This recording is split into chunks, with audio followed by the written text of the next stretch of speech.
Okay, so this is just Zoom. Where's the YouTube going? It'll pop up. Okay.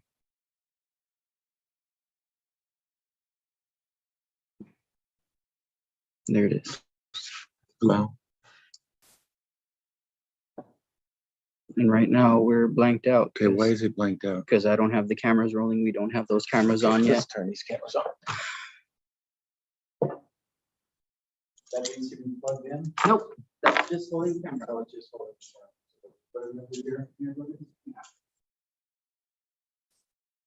It's right there. It's the little.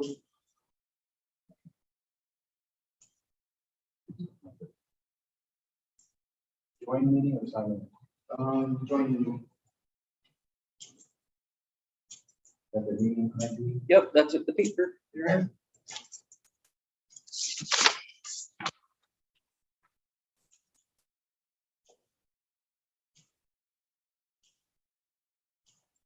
Like 3 and 2 places.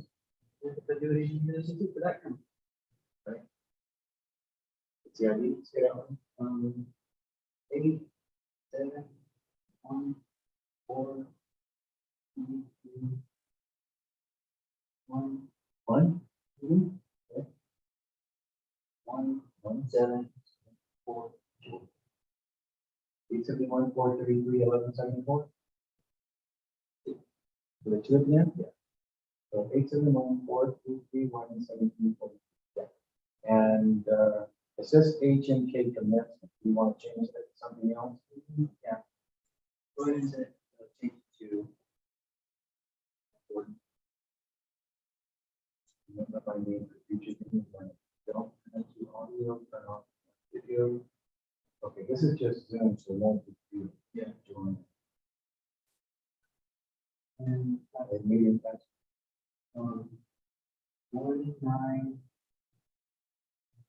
2 4 1.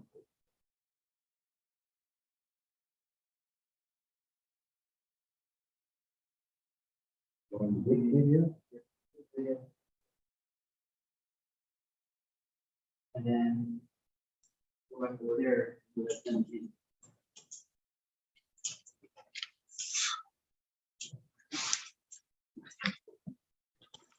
I would have never had this. This would have been a double flop.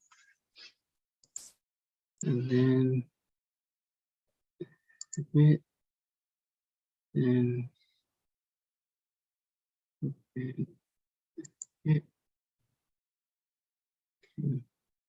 Leave it muted. and then What does that say? This meeting is being, okay, got it. and so there you go. That should be. So it's broadcasting right now? Let's check it. Hold on, let me go back over there. Go back over, oh.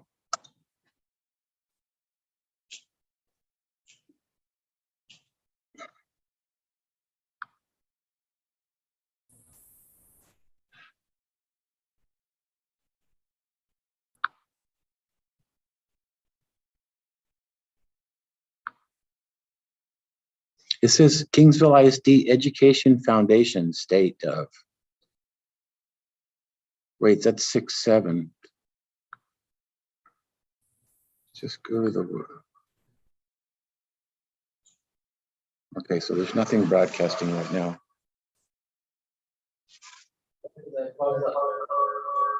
Where's that mic at?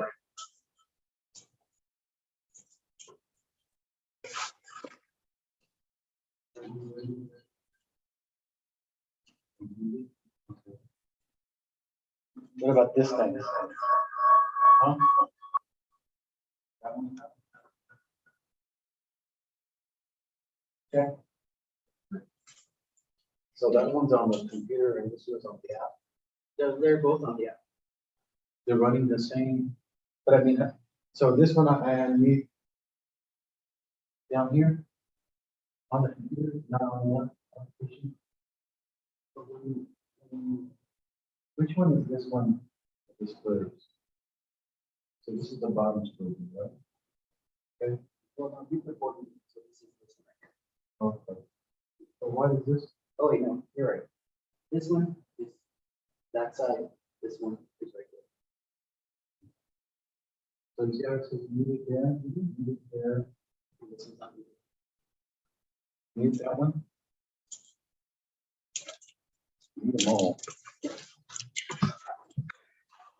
Is that you just made it, so you're meeting it in the app?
Oh my God.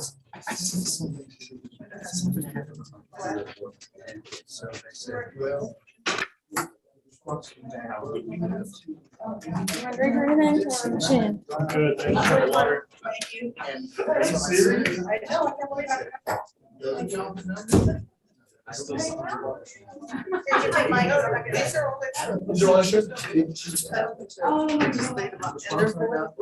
Thank you.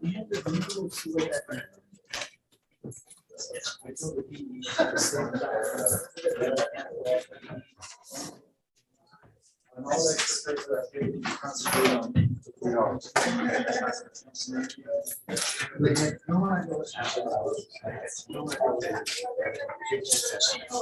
I love those. They smelled so good.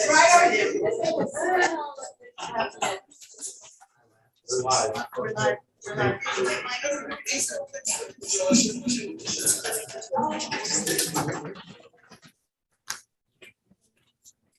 Andre, does it have to be live right now, audio?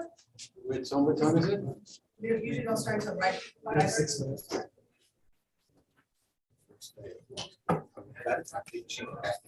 I'm sitting there and the room is full.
So slow.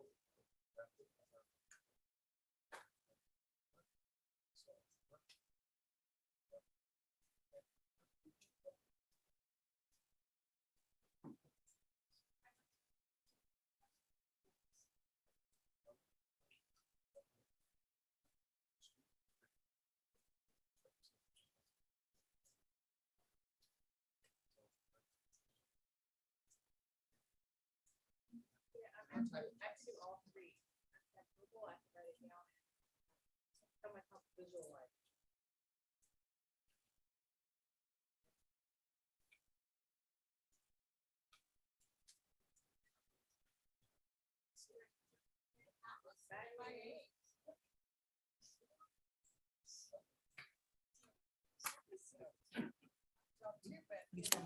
I did first quarter.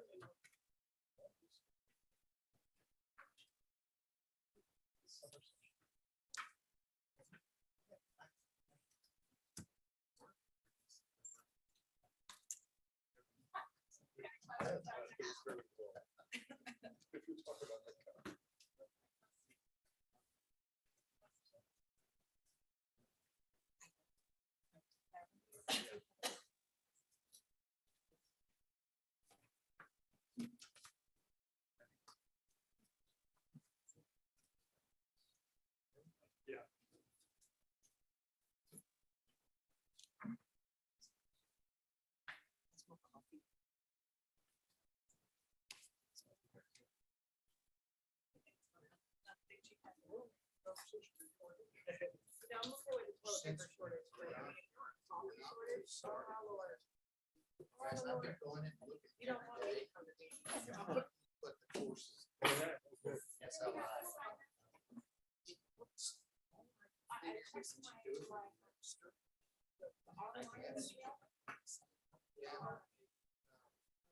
Or maybe they.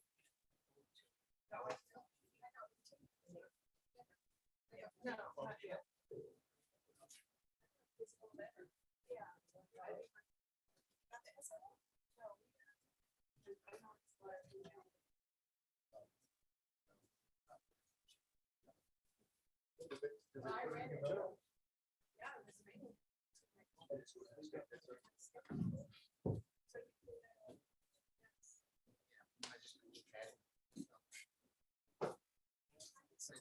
Yeah, I think it really did. Yeah.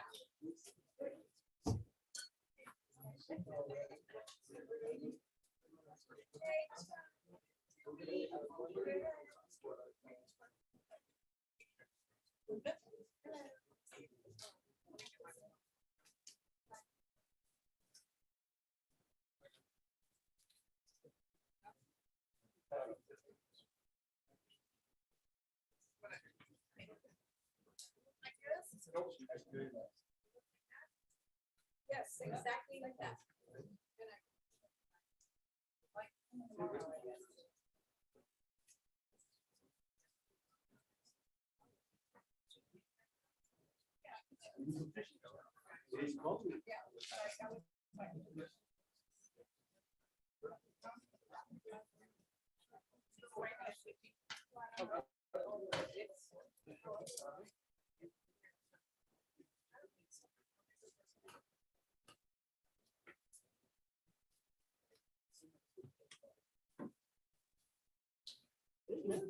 Get ready for the speech?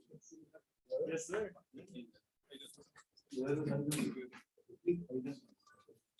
Got lunch today. I didn't have.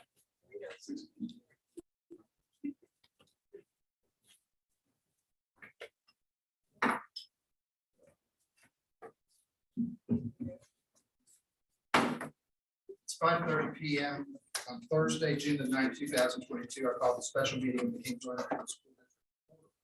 We have roll calls. Joe Morales. Here. Martin Chapa. Here. David Garcia. Present. Elizabeth Ramos. Present. James Lucy. Present. Don Salinas. Here. Brian Kubal is present. Let the record show there is a form of board members present. This meeting has been posted before the Government Code Chapter 551 State of Texas Open Meetings Act. We move to the moment of silence, followed by the pledge of allegiance to the Texas flag.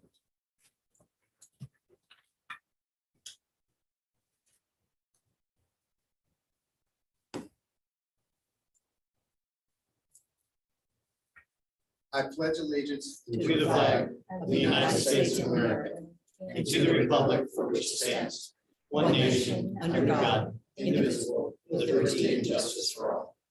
Under the Texas flag, I pledge allegiance to thee, Texas, one state, under God, one and indivisible.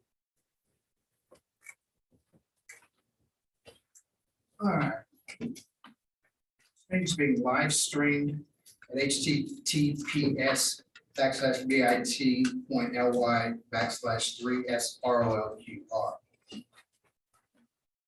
We move to item number 4, the adoption of the agenda. And before I ask for a motion to adopt the agenda, I want to review something real quick. We've got a special board meeting tonight that consists almost exclusively of closed session. We have a workshop that's going to have a presentation initially. We've got some county representatives that are here. Do we mind ending the special meeting, have that presentation so that we can excuse them, go back into special meetings, and we'll continue with our workshop afterwards? Does that sit with everyone? All right, so we don't need to adjust the agenda in any way. I'll just be pending it. So do I have a motion to adopt the agenda? So moved. Motion made by Ms. Ramos, second. Second. Thank you. See a second to motion. All those in favor say aye. Aye. Any opposition? Motion carries 7-0. Item number 5, public participation. Do we have anyone that wishes to address the board? No, sir. All right. Our item number 6 would actually now go into closed session. And as we just discussed, I'm going to end this meeting. We're going to go into recess of our special meeting, and we're actually going to go into the first item of our workshop so we can discuss the ag barn issue with our representatives present, and then after they're finished, we'll go back into our meeting. So with that, Dr. Pitts, I think you're the one up for this. Is that correct? Yes, are we gonna have a microphone tonight? I guess I can. We have a microphone or? You wanna take mine up, Fitz? Oh, sure.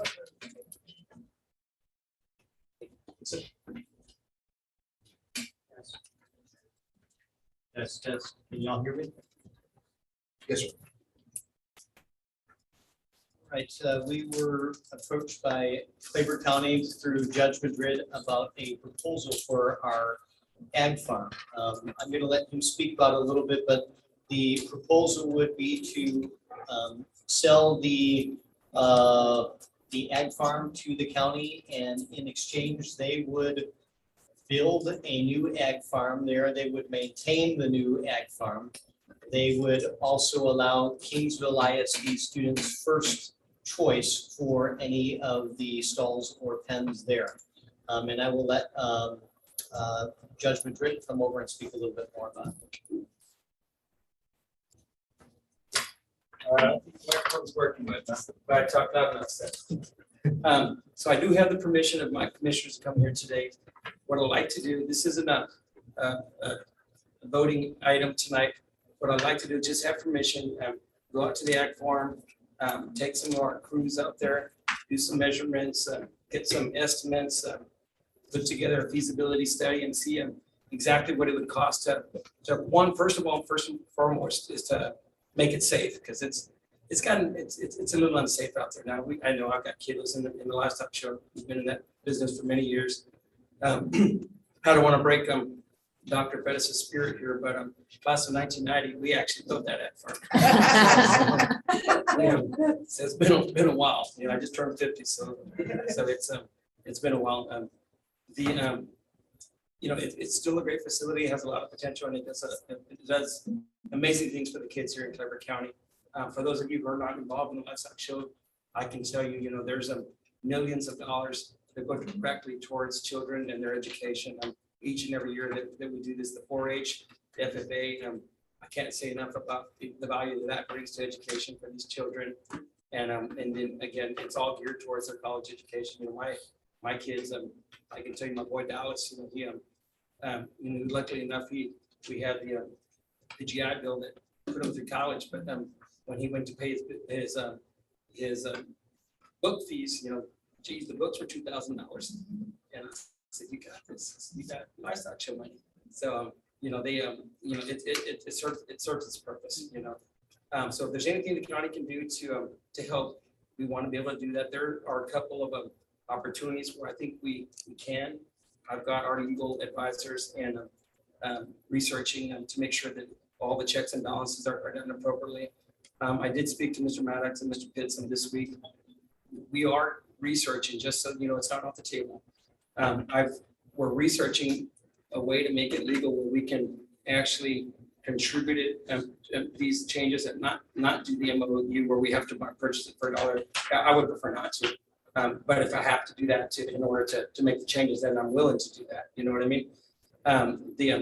But there may be some loopholes where our lawyers can find out where we can just fix it for you, build it for you, and no strings attached. Okay, which would be the best for everyone. But in the meantime, so this is step number one. In the meantime, just let me get the ball rolling. Let me find out what it's going to cost. And I didn't want to show up out there with engineers and contractors doing measurements. Somebody say, hey, what's County Judge Madrid doing out there on the school's property? So I'm just asking for permission to go out there. Let me get my boys boots on the ground. Let's see what it's going to cost. Let me see what really needs immediate attention. I thought it'd be beautiful to build another brand new sector on the south side, a brand new wing of pens and fix whatever else is it's dangerous, and again, you're not committing to anything tonight. Just letting me go out there, take a look, and get some cost, and we feel like we can afford it. Then I'll put it in front of the commissioners and go from there, and then of course bring it back to you guys and for your all's approval before anything is done. And I'm here for any questions. You guys have any questions? Kind of along those lines, one of the things, there's two things that I think we as a board need to do.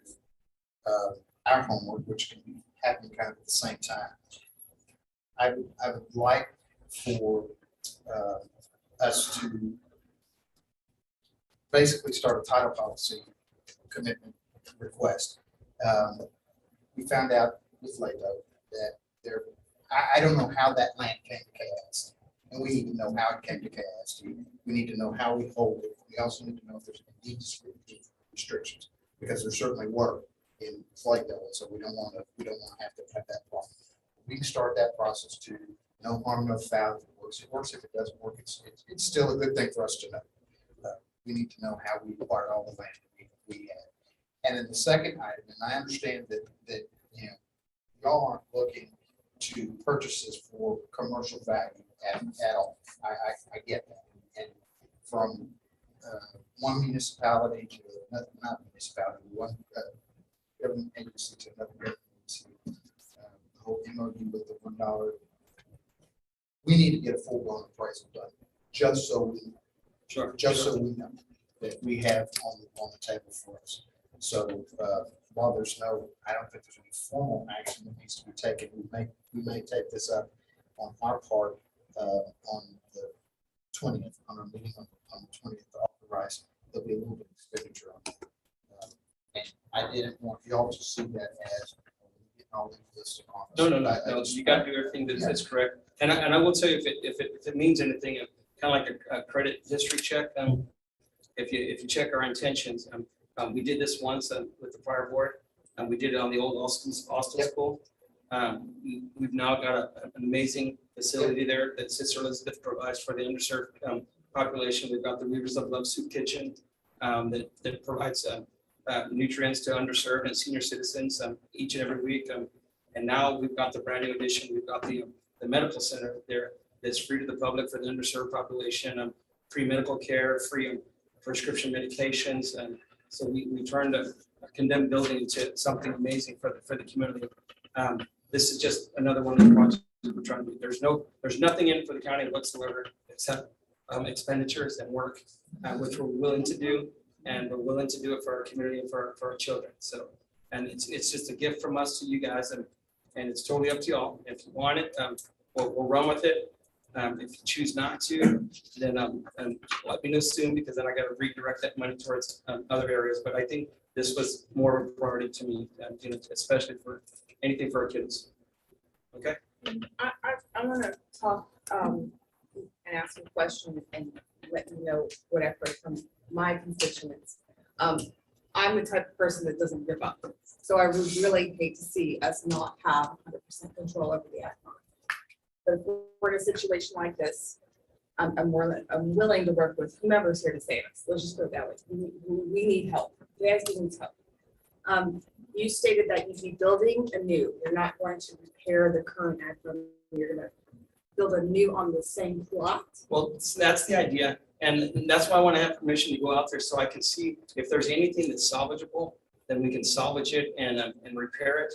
But I'd like to see a brand new barn on the south side of it. When you're talking brand new facilities, I'm thinking, because I've heard how sometimes difficult it can be for KISD students, even Bishop students or anywhere else to go to the ag farm in that location 2-3 times a day to tend to animals. It's a waste for some people, other than those that live in the park. Has anybody or school or youth Audit just utilizing KISD land or county land and doing it in an essential location so that everyone has a fairness to be able to have access to their animals in one central location? Well, I know that Rivera has their own facility, and I can tell you because I've been in discussions with their superintendent on helping them with theirs as well. Ricardo's kind of in the middle, and I mean, I'd love to be able to help Ricardo and do one out there. Most of those folks from Ricardo have land, so they keep their animals on their own property, But we have to travel south and to get to ours. And then once they get to high school, they're either going to come to KISD or to Rivera, but you still got the little kids in the middle, that don't belong to one of the other schools that have their own ag farms, And of course, I'm not the policymaker here, so it's totally up to you guys to decide whether or not you guys want to let outside students come into your ag farm. That's totally up to you guys. that's not what I'm here for. I'm just here to. I'm to help just, build I'm it. just thinking out loud for my constituents. If you're gonna build a new on that same piece of land, why don't we build a new in a centralized location? I'm just speaking for my They constituents. used to have Inside a the city limits, you could have some health concerns. We've got property of Fordyce that has a farm right there, pigs running up and down the streets. I understand. And I understand that there are people all over town that are in violation of those codes, Mhm. but it doesn't look good for the school district to be in violation of those codes. And for it to be in a centralized location, Dubbed ag land. you're gonna have neighborhoods scream. I can tell you something that as a little bit of a historian. So when I was a kid in high school, so the ag farm used to be behind Memorial School back in that area back there. And then the same discussions were being talked about, putting it in a more centralized location where it's more accessible to everyone. And that's when they moved it to the new location. And then they turned it into a vocational project for the students, we were all a part of that. And a lot of folks, Craig Alexander was part of our class, Corey Gars was part of the class.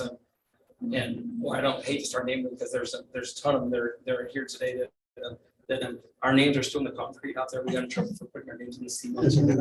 And by all means, if anybody on the county were to ask me, I'll do anything for anybody in the county. So if I can do something for KISD, if I can do it for Meta, if I can do it for Ricardo, I'm going to do it. Right now, right now, I just know that there's a safety need out there. We met with Dr. Pettis yesterday on school safety. It was very, very productive meeting. But my message was very clear at the end of this. We're going to help you guys in every way we can. And Dr. Pettis knows can break it down what we talked about. But I did say, budget your money accordingly because you're going to come out of pocket for student resource officers and security guards, things of that nature. So if I can help offset costs in other ways that like an ag farm that's needed, and you guys can keep that money towards school safety things. And I'm just trying to be a help here on the outside for you guys. I know Dr. Pitts, about a year ago, we did a study on the ag farm, is that correct? Yes. And there was a lot of electrical issues. Was there a lot of concrete foundation issues as well? The issues were more with the welding and all the metalwork corroded and the roofs. Real sharp and it hurts the animals. They get gouged. Exactly. Our pig did make the show entry because it got gouged from its pen because there's old pieces of pipes are broken, so they're rusted and they're sticking out, and it just got old. It just got old. That's all it is. And the pipes bust every day. The ag parents, we show up and I kept PVC joints and compound in my truck, and we show up and there'd be a busted water line out there, and just get it's always the parents fixing it, And back to what back to what Mr. Kupol was saying is that a couple of years ago, I don't remember, Judge, they tried to open up that arena on 17th and Richard. That big piece of land that goes all along that creek there. Let me tell you, they put that out there and they had all of Keys will come up against it because you're gonna have the smell of cattle, the smell of this, the smell of that. That was a concern back in the day. But what Ms. Ramos was saying, it's kind of hard to put it centralized in Kingsville because you're gonna have a lot of people. You're gonna have those There's some questions. city out there, ordinances just that FYI. are against it. Yeah. And you're gonna always have folks, of course, that are not in big support of livestock shows. They're gonna complain about the smell and the noise and all. You get a screaming pig who's hungry, man. Believe me. But what I can tell you is, we're here as your ally. We're here to help you. That's the only purpose why we're here. We're commissioners and we have a great team. They're all in support of. I got Commissioner Schultz here, and it's been very transparent to the commissioners. We talked about a lot, and we kind of put the brakes on it. I start off, my problem is I see a project and I'll jump right into it. Some clients say, hey, I'm outside that farm. Can I get the code to get in there? And I said, I better just hit the brakes. I said, Like, what are you doing? And we just want to help you guys. And I want to tell you something. We're building a beautiful JK Northway Expo Center right now, and we're about 70% complete. And we just got the permits today from the city. We got a brand new outdoor rodeo arena that's about to be built. Livestock show's about to go hit. I'm going to tell you, these kids are going to all jump on board. It's going to be exciting and it's fun, and there's going to be a big marketing strategy. And the whole reason we did the livestock show is just so we can put money in the kids' pockets to get them through, through school and to educate them 4-H, and FFA teaches them great values, So I think an ag farm is appropriate. New JK, everything you need to do. So if possible, you want to go ahead and just go out there and build it and give us the facility. Yeah, I'm gonna look for every way possible. I've got my team. So Roxanne Pais is our outside attorney. So she's looking for every avenue. I said, look, I try to avoid roadblocks before I see them. So I'm thinking, the only bit of resistance that I could see coming is that they're having to give up a little piece of their property. And nobody wants to do that. I get it, So I said, can you find a way not to do that and us people to help? Unfortunately, there are some laws that restrict the county from giving away money towards any even schools. And they have to meet certain guidelines, And so I'm trying to think outside of the box. And I said, well, if we had to buy it for $1, is there a way we could do an MOU where they have complete control of it, and what would be the timeline that we have to give it back? Because we gladly give it back because we don't want to keep it, So Mr. Maddox, Mr. Pitts are gonna work with us on that. We're gonna put it all together. We're gonna get all those answers together. We'll get the numbers together. We'll bring it back to you, and then you'll know, hey, we did our due diligence. This is the only way we can do it, and then you guys just decide here. I know one of the things that our teachers have talked about when we're talking about this is they really would like to, whatever happens with it, to be involved in helping with the design of it. Just give some ideas about what might be helpful to them as They're the teachers. experts. Right, and I assured them that I would make sure and let everybody know that we really need to include them. Okay, no, we welcome that. Believe me, we've got the bulls, we've got the Goldstons, the Clemens, King Ranch on that JK Northway and that road area. We're just the finance guys. We're not the experts in that. So we ask them to come to this. Great. Mr. Maddox, this is a workshop. Is there any action that needs to be taken by the board to give the county permission to get the ball rolling on this project or not? No, sir. Okay. We all good? Any other questions? If you think of a question later on, just call me, text me. I don't like to come back and say, well, we didn't get. You can always call me outside of the meeting. If there's something you need to, if you have any uncertainties, just call me so that we can. If you want to meet us out there when we're checking it out, do it. Whatever we can do to make it best for you guys. I have to support Ms. Ramos here. I appreciate you coming to talk to us because there's a lot of things that we were not understanding well, and you came and clarified a lot of issues. Thank you for doing that. I appreciate it. I'm sorry. You kind of just sometimes you have to hit the brakes every now and then. Not enough time of the day. I just try to get a bunch of things done. Any other specific questions regarding this? We're very preliminary, but we will be here. We appreciate everything. Thank you, Judge. All right, Thank you. thank you. Thank you. Appreciate it. I apologize. We're gonna take off. Before we go back into the other session, the second item had to do also with the real estate purchase or real estate transaction. The gentleman is here, so if we can continue with that before we go back into our meeting. We'll do it. We have our representative from AEP to talk about the, let me just move this to the side. Tess, can you hear me? This would help. Test, perfect. We have a representative from AEP.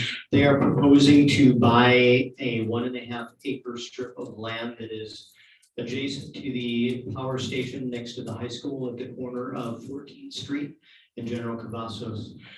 They would use this extra space to create more capacity for the community in the surrounding area. And Craig with AEP is here to talk a little bit about the project.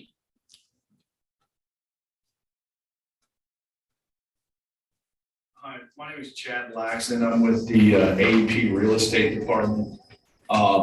We're currently expanding all of our operations throughout Texas. After the 2021 freeze, ERCOT has finally kind of woken up and mandated that these power companies start improving infrastructure that's old. This infrastructure in this particular location is over 50 years old. And it's needing replacement completely, which is, we're gonna need more space. We're gonna need an additional 2 acres of land where the existing substation is right now. This is also gonna bring power to different locations throughout this general area of South Texas. So if you look on our summary here, we're gonna have transmission and distribution. So it's gonna improve transmission to rural areas, which will allow for distribution to homes and businesses in those areas. And it will also allow for redundancies in the Kingsville area. So power outages time periods are much shorter than they would be if these existing structures go down.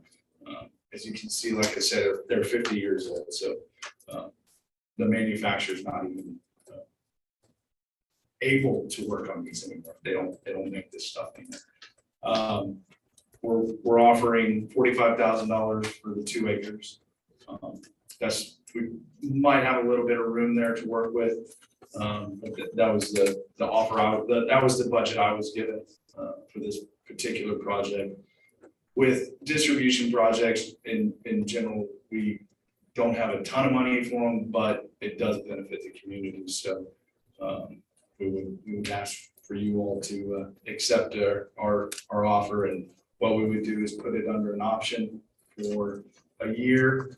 We don't need the entire year for the acquisition, but we have to do environmental studies. We have to do title work. We have to do other survey work in the meantime in order to get all of our ducks in a row, so to speak, and get this property acquired. But we would want to buy it fee simple.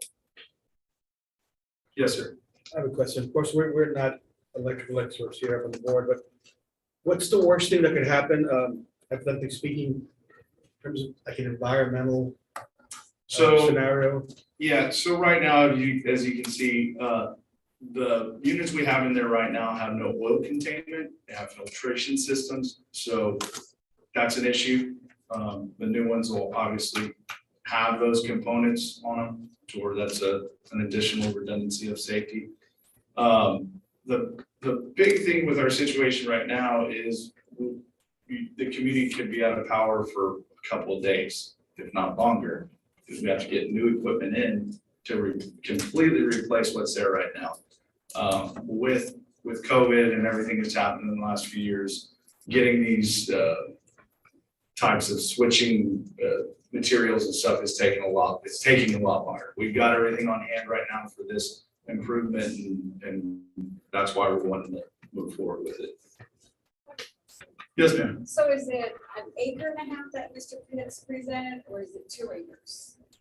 We're gonna probably need the additional 2 acres. I might have told Dr. Pitts it was an acre and a half originally, but since we started this whole process, distributions get about coming to me and saying, no, we need more. But it's just kind of what happens. We might only use an acre and a half, and in that case, we would have an additional half acre in the future for expansion. What we're finding with AP and other power companies is, with Texas growing as fast as it is, we're always going to need more room to expand these facilities. Mr. Lex, before we, I don't know if you're here when I spoke to the judge about this. Before we did anything, hey, we've got to find out how we acquired the land, if there's any deed restrictions. So we're going to have to Yes, do some title work here. And then we would need to have an appraisal done, not necessarily for bargaining purposes. Right. Because I do understand that there's some other issues involved here. But on our due diligence, we would have to know for taxpayers' purposes. Yes, sir. Kind of where we look. Completely understand. So we're probably in appraisal would take, well, they're running 4 to 5 weeks. So we're a ways away from even being able to entertain an idea, but I think we can get some work going, because we need to know how we got the land in. Yeah, and I think we'd be willing to negotiate helping you all out with that financially. That way it's not a burden on the taxpayers. I have a question is, if you're replacing with all new equipment, supporting that, what happens to the piece of land that you're on now? So we're gonna keep using that in the meantime, and we'll still use that in the future. We still have to have power while we work. No, and I understand it, but I'm saying, after you complete the new facility, and we've switched over, what happens to that property? Well, the acreage it's on right now will be used for the expansion. So the acreage we have now, plus the 2 acres, it'll all be. So it's actually becoming a 4-acre. Yes, essentially. 3.5. 3.5, something It's like not that. just- I don't know the exact acreage right now, but. So you're not just building next door, We're adding. okay, to. gotcha. Yes. That makes a big difference. We had someone come and try to present stating they were gonna pop up and wanted to purchase a portion of the land over there for energy cells.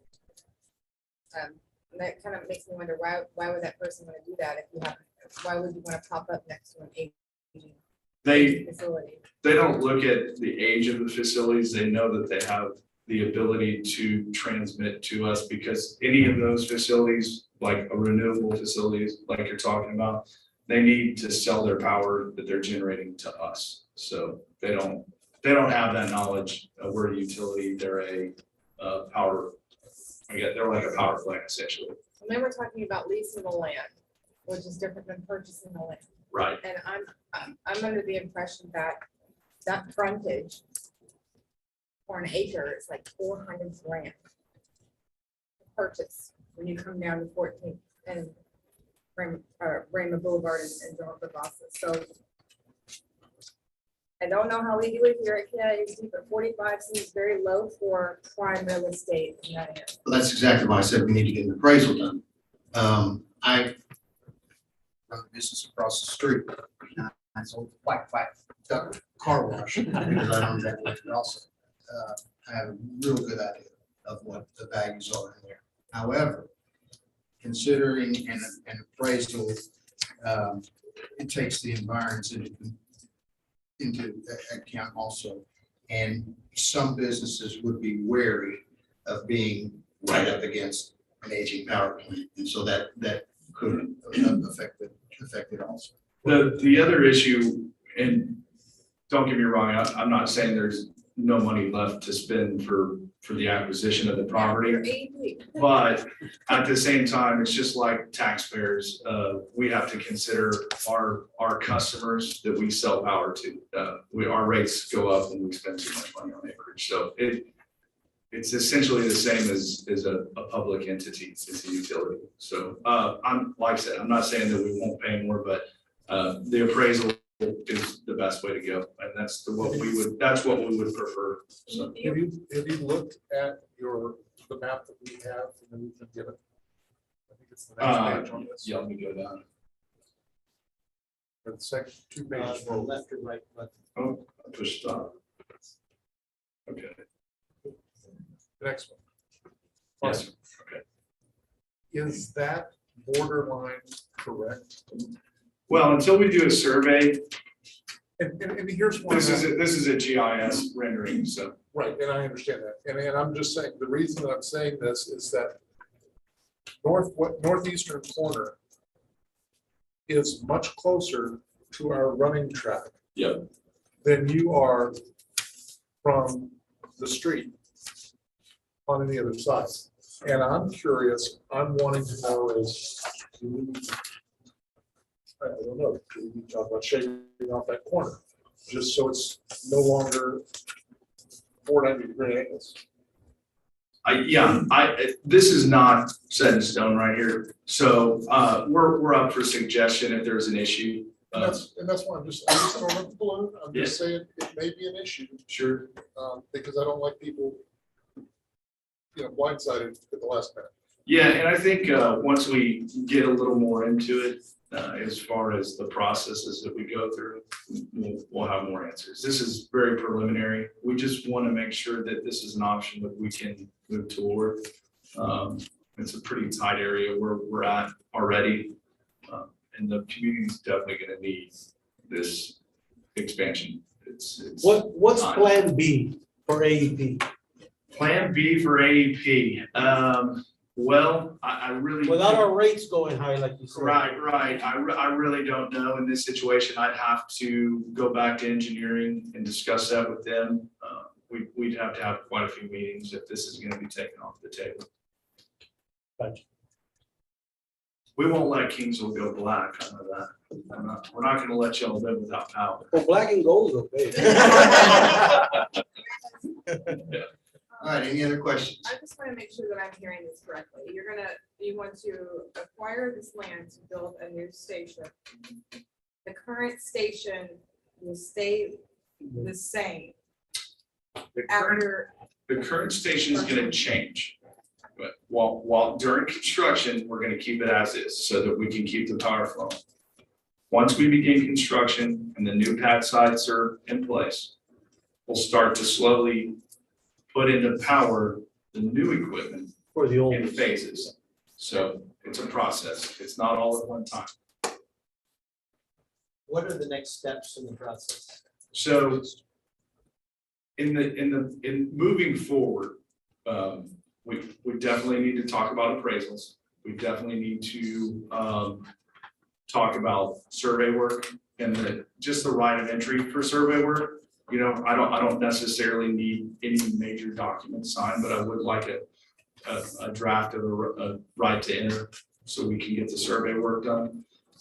That would be the first two major steps that would get us moving forward. there's a lot of competing.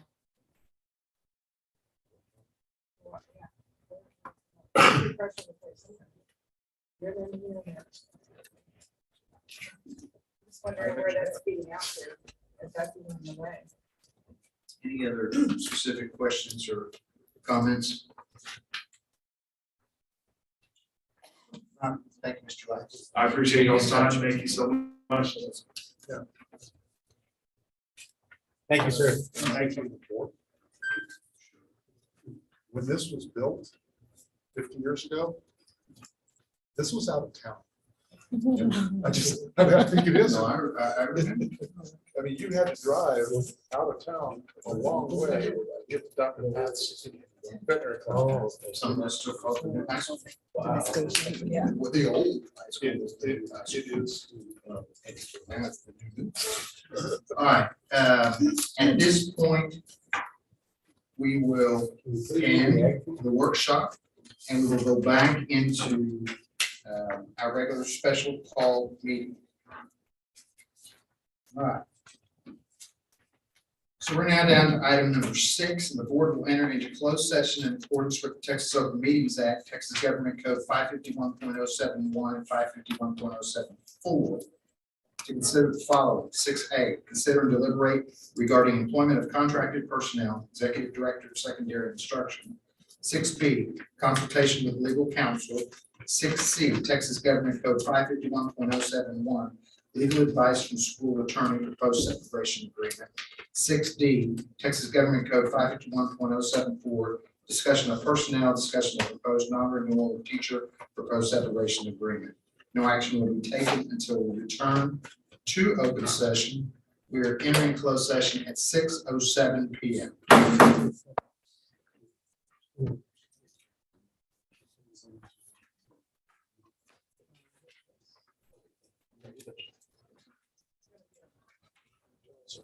I think so.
We now return to open session, take necessary action on matters which the board may discuss in open session upon which action may be taken. We are returning to open session at 7:07 p.m. 7A, discussion and possible action regarding employment of contracted personnel, Executive Director of Secondary Instruction. Administration recommends that the Board of Trustees approve the following contracted employee presented. Executive Director of Secondary Instruction. Ms. Lorena Ceballos. For the recommendation of administration, is there a motion to approve?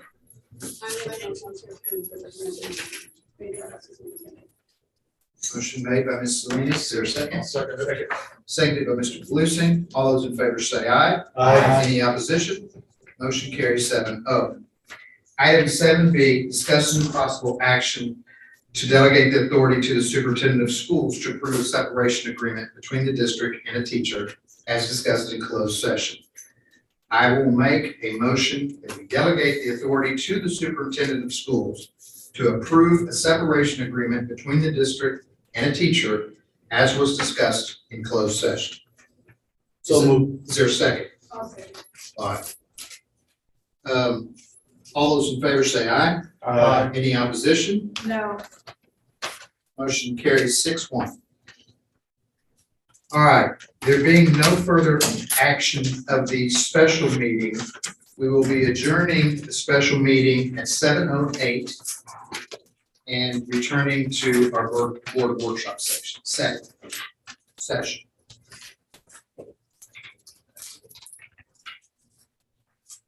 All right, the next item on our workshop agenda is item C, which are board policies GE legal and GE local regarding the relations with parent organizations. It can be found on page 20 of our packet. Dr. Pitts. Thank you, Mr. Gufon.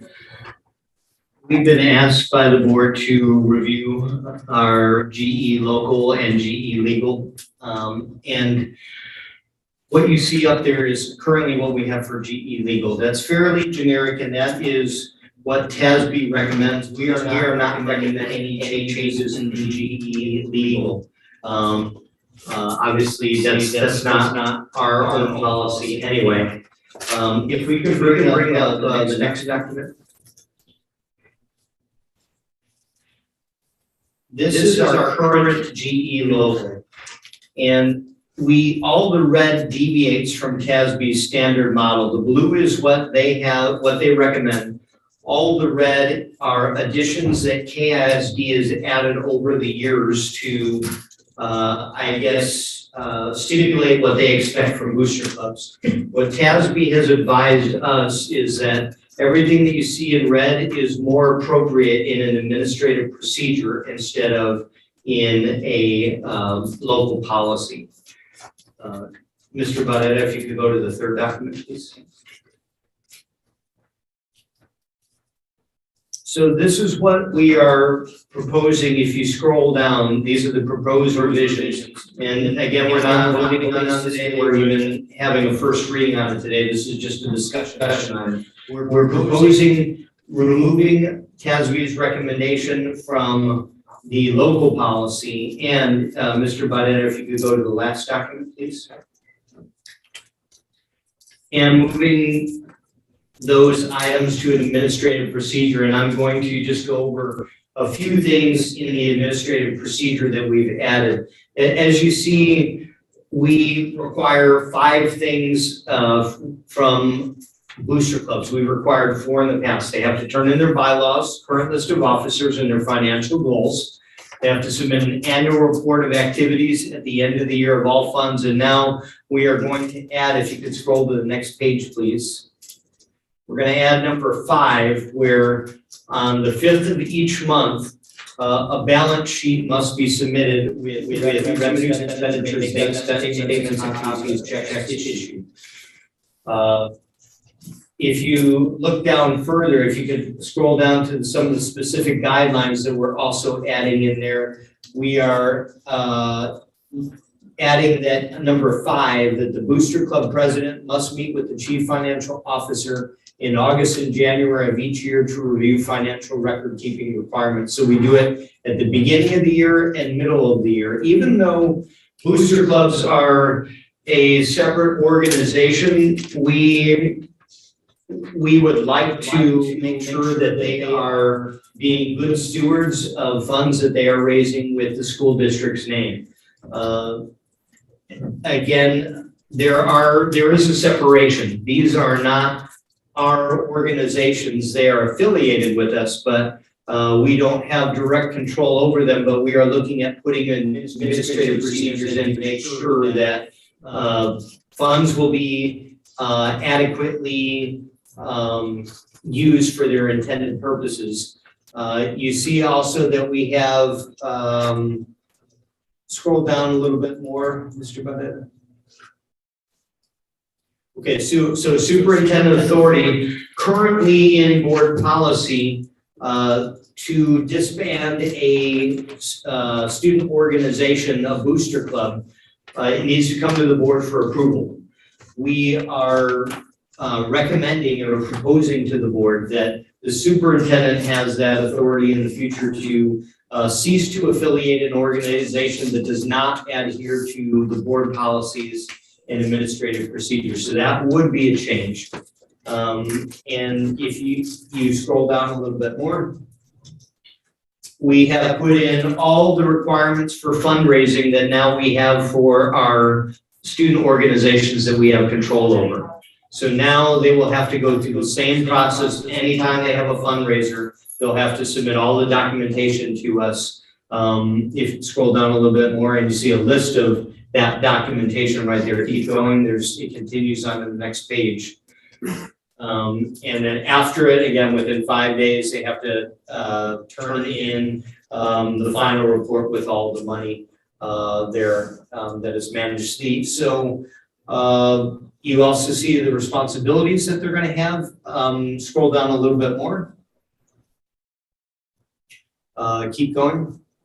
Again, it says submit an annual audit and supply copies of its audited financial statements to the chief financial officer. So this administrative procedure does not require board approval. What does require board approval would be to revise GE local, and that would take 2 readings. At least that's what our policy has been in the past. At this time, I'll take any questions that you have. Top of the page, GE under regulation. Familiar with legal, local, but now we get to regulation and parentheses. The other one. Go to the last one, Page last 20, document. mine says 26, 1 of 4. Very top of the page. Okay, there we go. Does this show up in the regular board policy section that is on the website? We send it into TASB and they put it as exhibit. So it'll be GE local, GE legal, GE exhibit.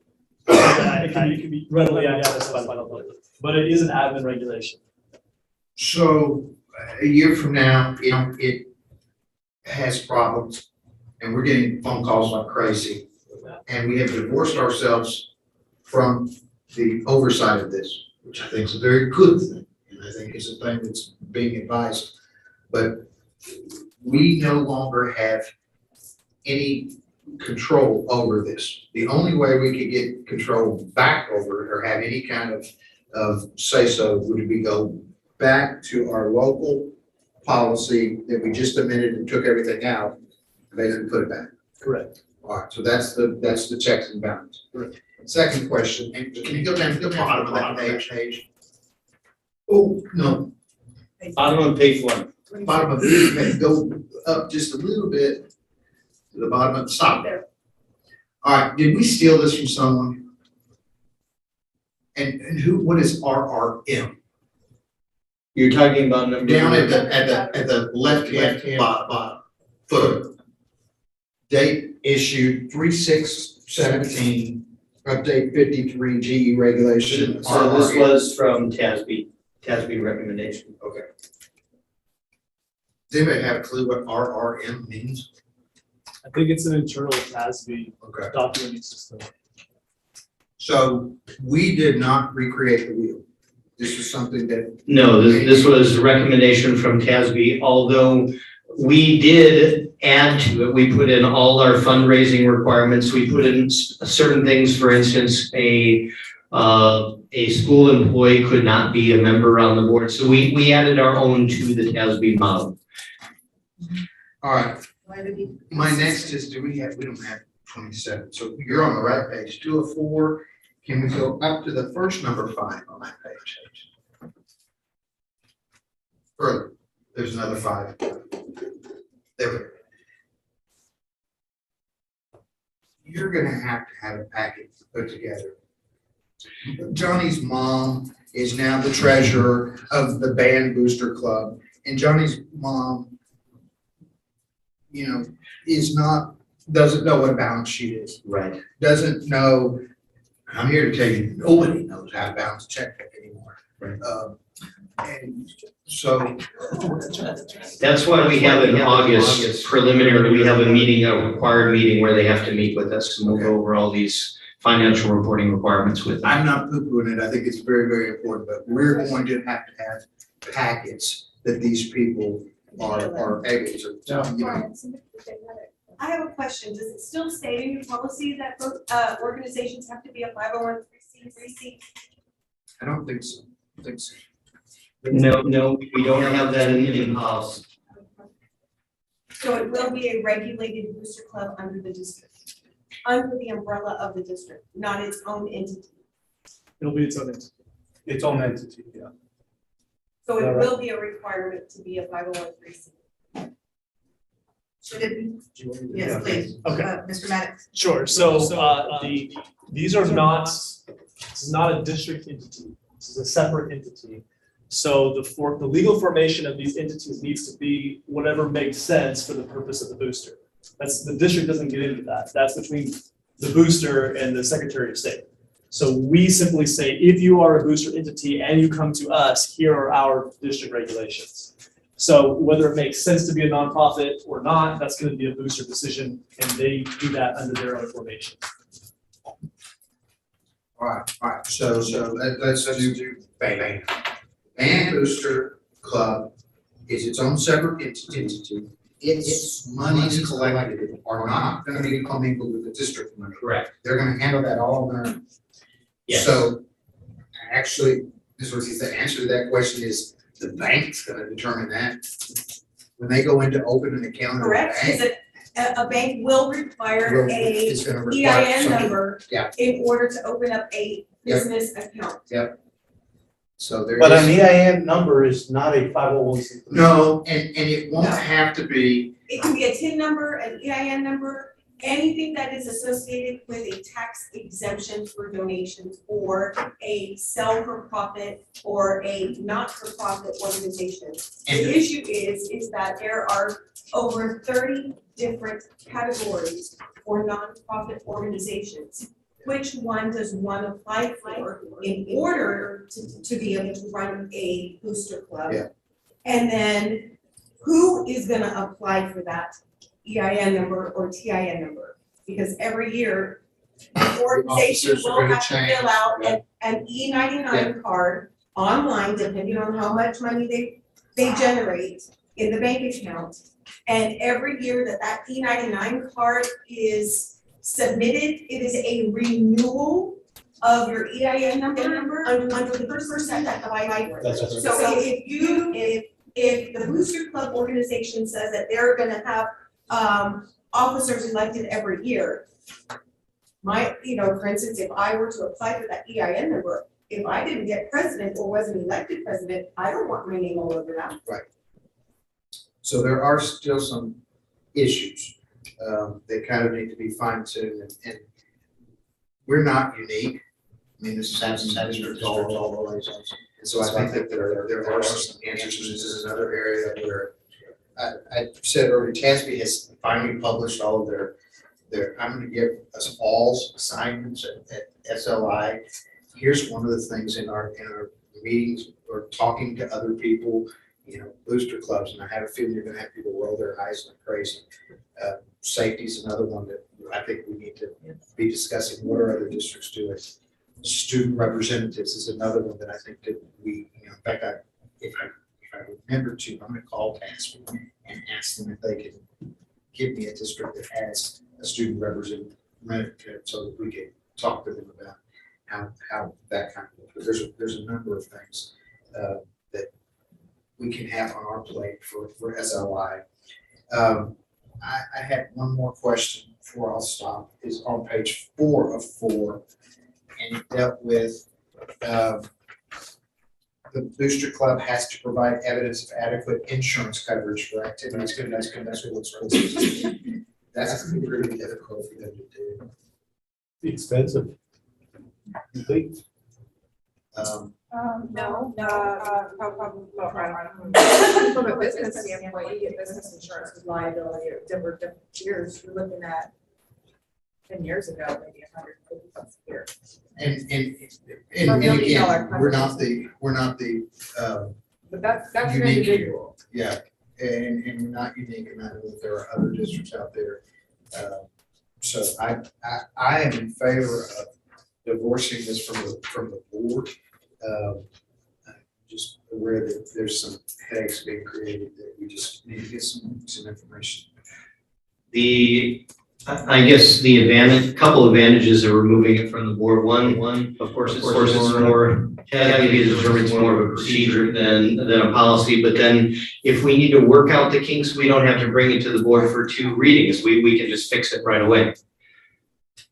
Have you finished the audit that's currently going on? I think here we go, we're putting the front for the course because we don't know what occurred and what lessons we can learn from that issue to put into policy or not. Okay, we have finished that audit. Do you want me to? No, I'm just concerned because we voted for something before we knew what really occurred. And we're sitting here with this new policy, not knowing what transpired that led to that maybe we can improve upon in policy or in your regulations. So mainly issues of financial record keeping, and we instituted that into the policy, both with fundraisers and with donations and with expenditures, making sure that things are recorded the way that they should be, so that we can be transparent. So what went wrong with that? Why did it come down to spending and never?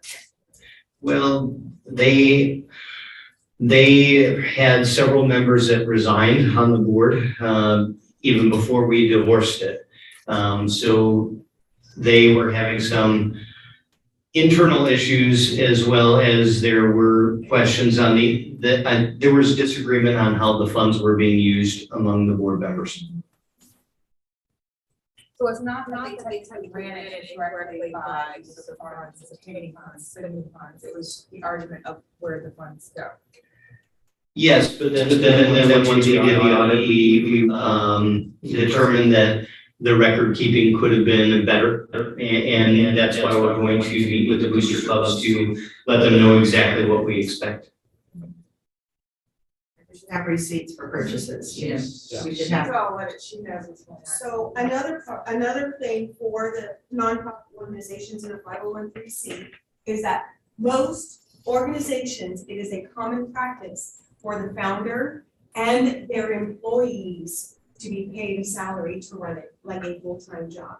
Yeah. So if you're gonna put that in your policy that the booster clubs are required to submit monthly financials to you, I mean, because if the booster club or any booster club decides to go in that direction and hire full-time employees to run it, they would be responsible for it. So you can require all of that submitted into the booster club. No, that would be an internal, that's internal accounting.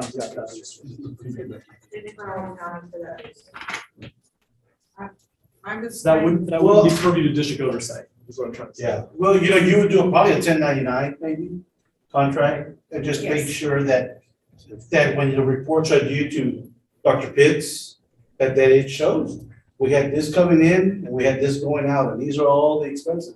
Am I right, Dr. Pitts, pretty much, or? It's as simple as that. We want to see an accurate recording of revenues and expenditures and receipts. So most people don't know what a 1099 is. So, So if the nonprofit organization decided to do a donation to another charitable organization that is not associated with the district, but our KISD children are, I mean, how would y'all have to say so in that too? You know, I mean, if that was in the documentation, would that be a question as mishandling of funds? Well, Mr. Maddox. Yeah, those, because the boosters function is to raise funds for KIC students, and those funds belong to the district students. So that's the function of the booster. So the scope of the audit we're talking about is not getting into how was the booster run and how it failed. It was simply, has the district received the monies that it lawfully was owed now that the booster is over? That was the scope of your audit, is that correct? Yes. So it's the same thing here. If the booster's ongoing, those monies belong to the students. So if the booster's giving those monies away, that's the district finances. So we have a business organization. We've got Walmart, we've got T-shirt, a monopoly by 700 parents in this community that put KIC's picture on a shirt, a hat, pen. We're not regulating them. You could. We could trademark and we could do intellectual property. Some districts Oh, it's do. gonna be fun. Can you imagine? Are there any other further comments or questions? Not, thank you, Dr. Pitts. We will most likely see this back on our 6:20 agenda. The next item we go to is item D, which is board operating procedures. What each of you was presented was a copy of the existing board operating procedures, a copy of the marked up board operating procedures, and then a copy of the proposed draft. The proposed draft needs some formatting and a couple of typos and stuff in there. Basically, the procedure that was gone through here is our board operating procedures had not been substantively revised since about 2012. I met with some other board presidents, went to several websites, pulled down from TASB and other areas some board operating procedures, and what we ended up with was a pretty standard. There's a little bit that's kind of tailored to us, but this is our document that we need to adopt to say this is how we're going to operate as a board. We actually drafted it and it came across us, and I may share it with you all as we put it together that when this comes back on the 20th. We had Hanlon's firm issue a letter in terms of board operating procedures versus board policy and kind of the role of each. I think this was back in 17 or 18. I came across some guy. I don't know that I have it with me tonight, but I'll include that. Guys, I've been harping about this for months. This was a bugbear to put together, and I will do whatever pleases the board in terms of going item by item or hitting area by area. But sooner rather than later, I would like to see us adopt a board operating procedure.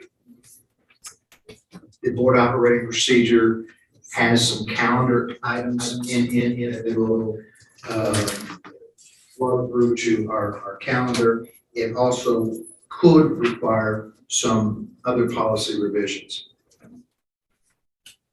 I'll open it up to any kind of questions. Mr. President, I've gone through this, got my scribbles all over the place.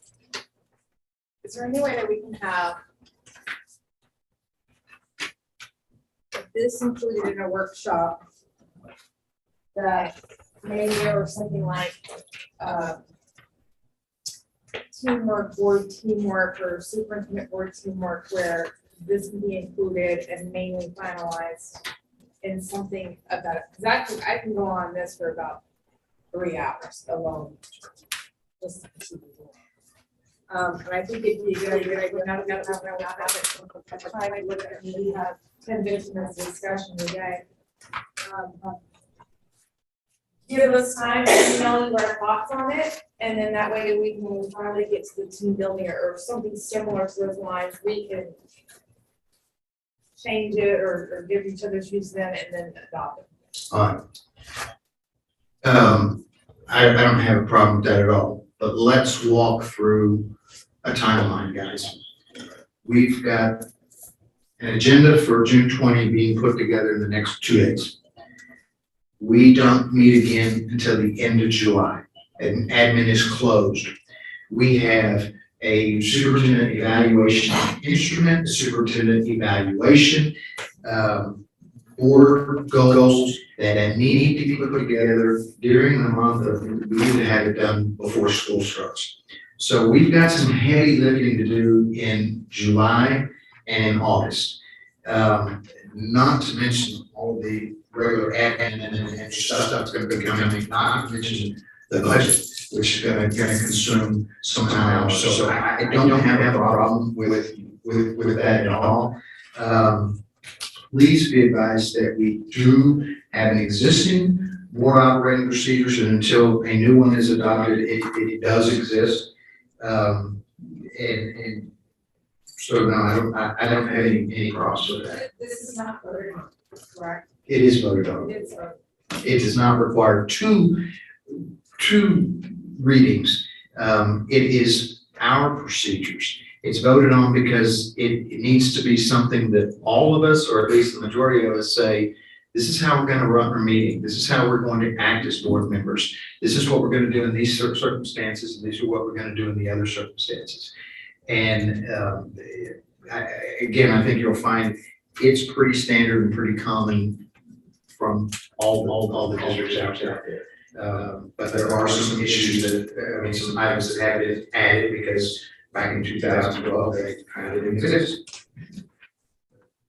I'm glad to answer anything or attempt. This is not my document. This is our document. So we've got to get it right.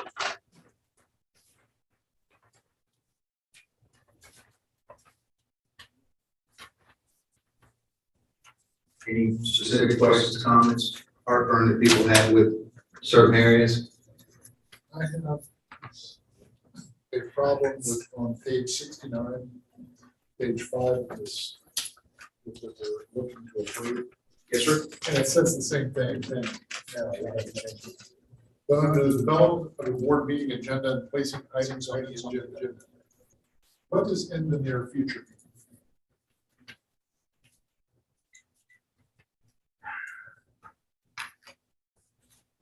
What do you want? I'm just wanting a time. A month, 2 months, 2 meetings, because what it says right here is something will be placed on the next agenda for the next regular board meeting or at an appropriate time. So what is? I mean, that's what I'm trying to ask. I can live with There's this. some, yeah, and it depends on what it is that you're asking about. I understand that, but if you can't take it, if you're not allowed as the president to take it off the agenda without our consent, what is? How far is it? Is it 2 months? Is it 3? Have you had any problems? But I haven't. And my operating procedure in my years past is I have one time, it was a combination of, I got a request very, very late, and I knew that this item was being prepared for the very next workshop. And I spoke to the person who requested it. And I agree. But the way that I was taught was you're not writing policies, you're not writing a contract with the person that you're doing business with today. You're writing the contract with who is he going to turn it over to. And I respect you. I got you. But we have 3 superintendents in 6 months. Everybody, not superintendents. I mean, not superintendents, presidents. I agree. In the near future. We're saying we've had 5 superintendents. In the near future, it's the same language that's used in many cases.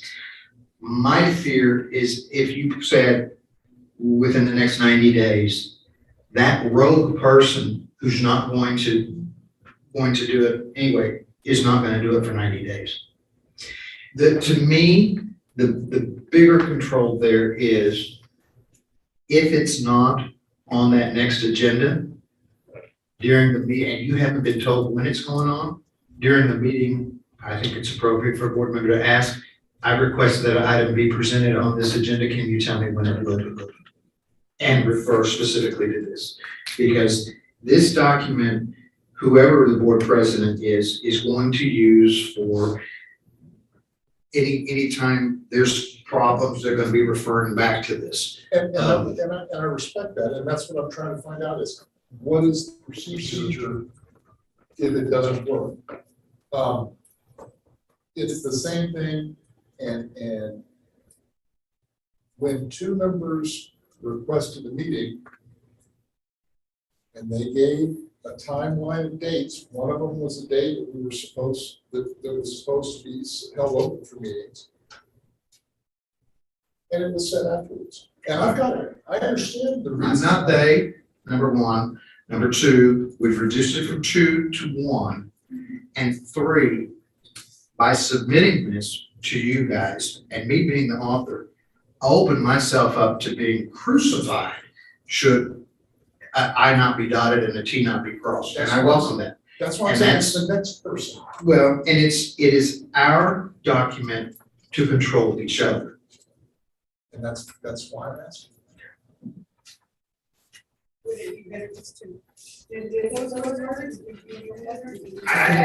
think it needs to be needed. I mean, I think it needs to be left alone. And I think the enforcement portion of it deals with, there's a section here that says you got a problem with another board officer or another board member. There's a section that says, well, what if the problem's board president? And there's your answer.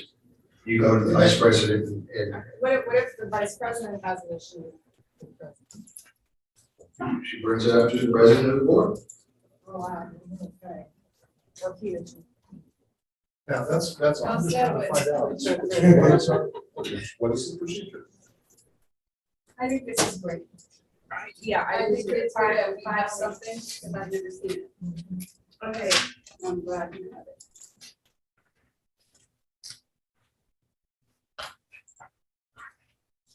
Okay, there's a, this called word. Oh, there's lots of. There's lots of. That's what I'm gonna Okay. It's a draft. I know, but it's like, okay. It's like the English teacher. I know, but we see that in this country. All right, anything else specific that needs to be discussed? And I'll tell you, notwithstanding Mrs. Roman's comment about, let's take this to a workshop and spend. Do you want to just approve it and then we can just kind of go over it when we? This get to the team can be, yes, and this can be altered by us. It's our document. It's a living document that, in all fairness, y'all haven't had to live under, we haven't had rules, constraints and stuff. And so we may find out in meeting number 2, hey, this doesn't work at all. and let's do it. I'm not, this isn't a control, this isn't a power, this is we're a team of 8 and we agree that this is what we're gonna do. I don't know if you noticed, but in our old operating procedures, there was this whole big section about, this is the role of superintendent. I took that completely out of it. That has nothing to do with board operating procedures. That's established by law and by her contract. So there's no section here about, here are the duties of the superintendent, because this is about us and our board. You do have one. The superintendent will update the board members on board-related matters in a timely fashion, generally at least. That's communication. And I'm not saying that the superintendent is not in here, but there was a whole section on, here's the duties of the superintendent. And they were old, they were from 2012, and there have been some changes since then and we've got the ability to say what the duties of the superintendent are every year when we look at the contract. This is gonna be like a kind of like a CIP, like a living document, that we're gonna be. Yes, sir. We need to make changes to one. Interestingly enough, like I said, it's pretty much across the board, and they're out of order sometimes, but you can pull up several other districts, and the one that where I started with this is there was a district that was recognized as State Board of the Year a couple of years ago, and I went out there. Some of them have their board operating procedures, some don't. Some of them take it even further and have a whole section on, here's what you need to do if you want to run for board. Here's what you need to, and there are some sections that can be added to this if we need to. But this will be our document to change and use and go forward. But it helps me as president by setting some deadlines on it that need to be put into the calendar. We're proposing that, we've been required, and we've been saying that we were going to do a superintendent evaluation every 6 months, and we haven't. And this takes it to quarterly, which I think is a much better, and it's going to be a little bit of a pain, our first quarter, maybe even our second quarter. But when we get into that and we start getting our goals aligned with our superintendent's contract and the mission and all of this kind of coming together, it should be clockwork, and it should make us, But are we giving her enough time, working is like, it's kind of. And that's what I'm saying, it's gonna be, She's got a lot of work to do. it's gonna be tough, and it's not gonna, what we have to do is, and this is where our team building is gonna come in at some point. Some of it is SLI, but we got to realize that we all got the same goals in mind, the student achievement kids, safety. And we're not gonna be playing a gotcha. We're gonna be playing here's where how do we revise this? If we've got, for example, let's suppose that a year ago, we set goals for next year, I believe. 2025. I could have sworn it was 23, but we said that in whenever it was going to be that third graders would have been 100% under this regime. If we had cart before the horse, because we're going to talk about that, but let's suppose we had gotten some reading scores back that went completely the other way. Then we need to talk about, do we stick to those same guidelines, or do we do something more realistic? Now, I'm convinced that what we put down in the beginning is realistic, and based on what we've seen, I think we can get there. I think things have been altered too since the safety situation too. Sorry.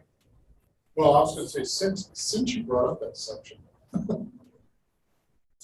want to bring up that under evaluation of the superintendent, that quarterly was suggested to us by that last training that we went to. They said quarterly. I'm really happy to see that. But they have also suggested that we get away from qualitative, but give a number, move everything to a numeric value that we have to get. In here, or what she said? We don't say that. Okay. And what I'm saying is, I think that we are, you're right, we're aligning our goals and procedures, unlike everything that's written in here. But it's also talking about accomplishing district goals, and so are we supposed to put some of those goals in here? And I think we're gonna have to really, really be careful when we do her goals because of it. We're gonna have to make sure that she's gonna be able to meet them. To me personally, as an educator, I don't think that's enough time. This isn't. I want an update though, like this is how it's come. No, but for us to evaluate, like to. This is be the evaluated evaluation. for a year. This isn't an evaluation. This is just, right, this is kind of, where are we? Like progress monitoring. Yeah. This is Progress progress monitoring. monitoring. But It's is not- that enough time? Well, it's progress monitoring. You know, I don't want us to. And there's some of it, it's like when you come to test scores.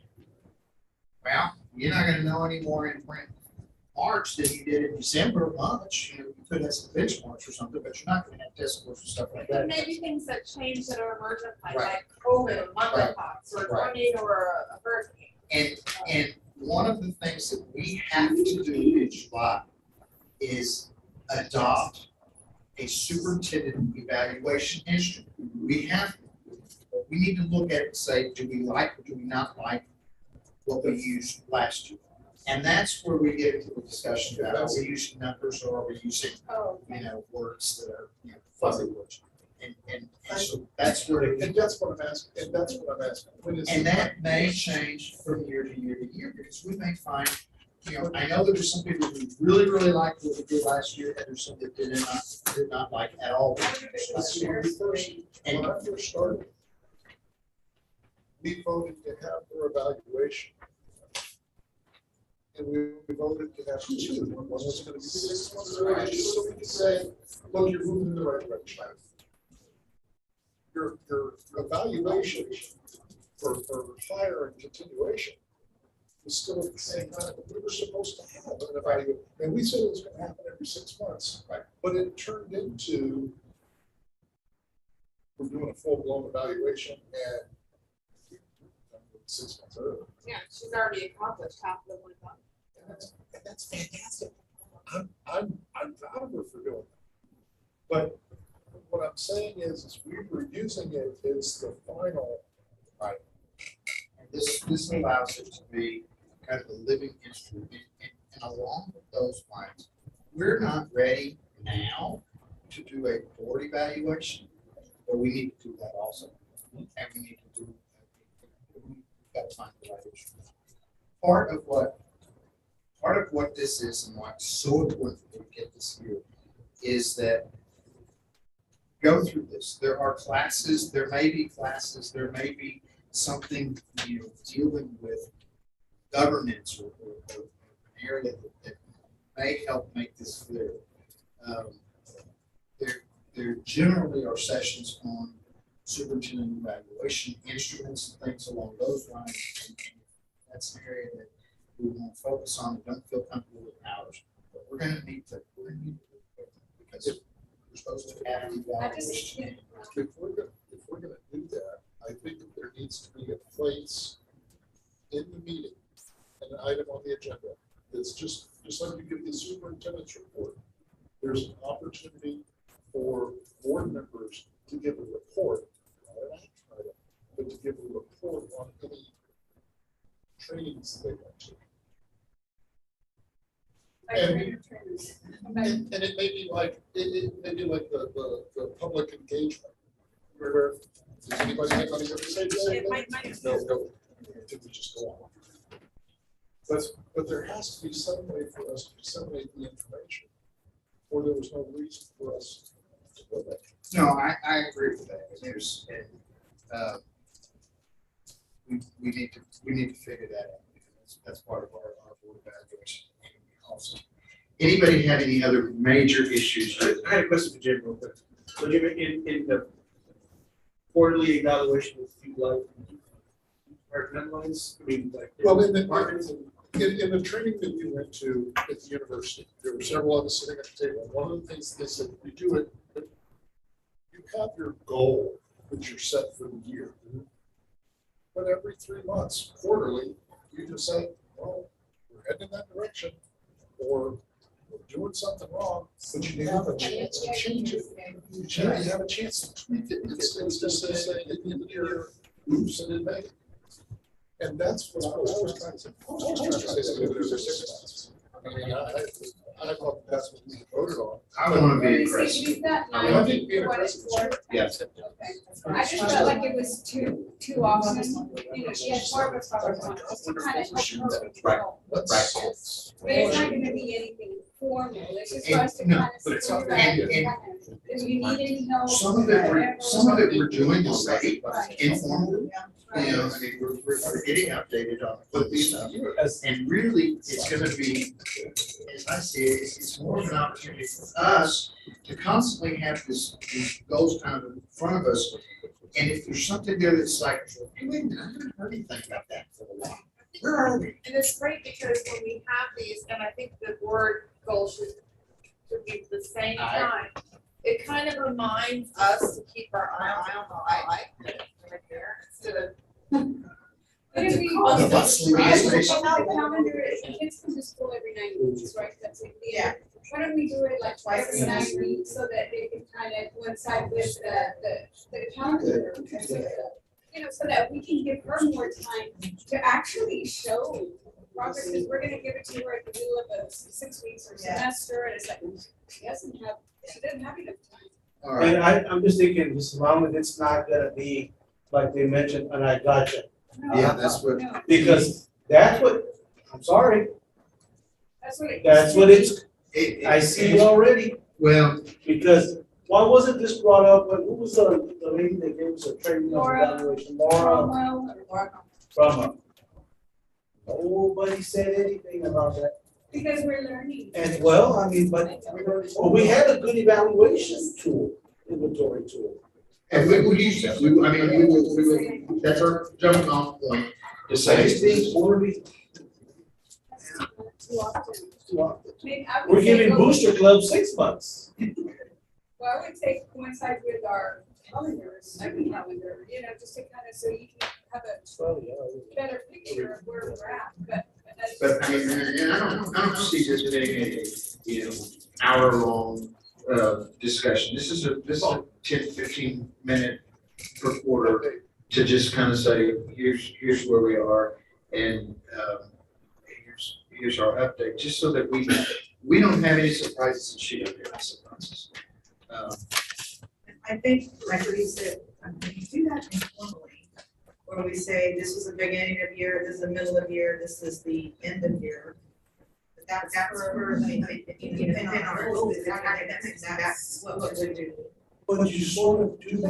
That's We what I'm do, saying. and that's why I'm saying that what we're gonna find is that, this is kind of already being done in some areas. It's those areas, if we have a board goal of, I have a feeling that safety is gonna be spoken about lots and lots and lots this year, so it probably wouldn't be that. Academics, because of where we are, that's exactly what we're talking about. But let's say we have a goal to reduce the workforce by 10% over the next 2 years or so. That's not something we would look at every meeting, and it's something that could kind of fall off late. And this would be our opportunity to say, oh yeah, what about that? How are we doing along those lines? So I see it more almost as a one-page So it's kind of checklist be like thing. an informal type, but you keep us informed of everything already, so it's just. It's just a place where you've written it all down in the same spot, and we can pull this piece of paper out and look at, okay, we're on our track on all. Or, gee, as a board member, I need to bring up, this is where we need to put our efforts into. I just want to make sure that you feel comfortable with it every quarter, and that you understand that we're not gonna be bombarding you with it, wanting information, because it's not about that. Yeah, I just like it being like that, like a progress monitoring, which we're already doing. But if it's an evaluation, then I would need to know. Yeah. I don't know, but- And this is not gonna be doing that, no. It should be. I think it's gonna be- All right. That's what I mean. Make this go any longer. We all did get a phone call, and the name right now is slipping my mind. We got a phone call from a guy We had asked about that today. We've not, I've never. we've gotten not anything. heard Well, anything he back. said it would be published online, and now I can't remember what the website is, but he did say that he would not mind coming to a meeting and talking to us about what he feels the rules are for us as far as. One of the things that we're Are you talking required about to do. Yes, No, that, is that it? was No, that. that guy that The called. legislative review. The guy that interviewed all of us. Yeah, he interviewed people from all over the district. Right. The legislative review board, yeah, that they're gonna compile them all together and then they're gonna send it We just don't to know us when. all. I don't know when. He called me back and he said, do not have quarterly.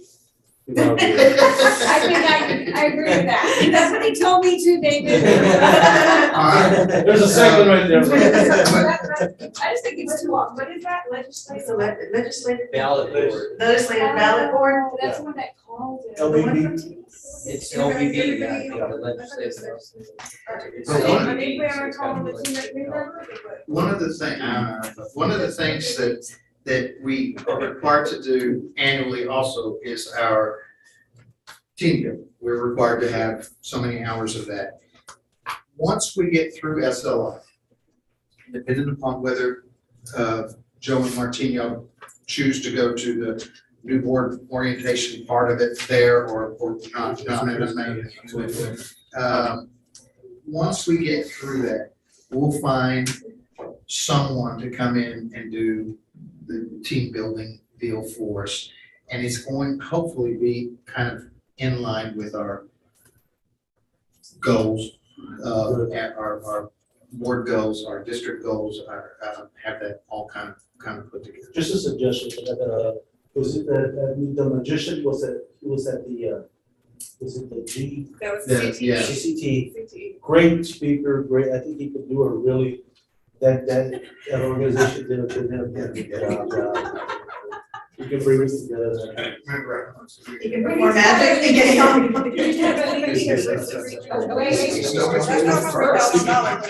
And So you'll see this on the 6/20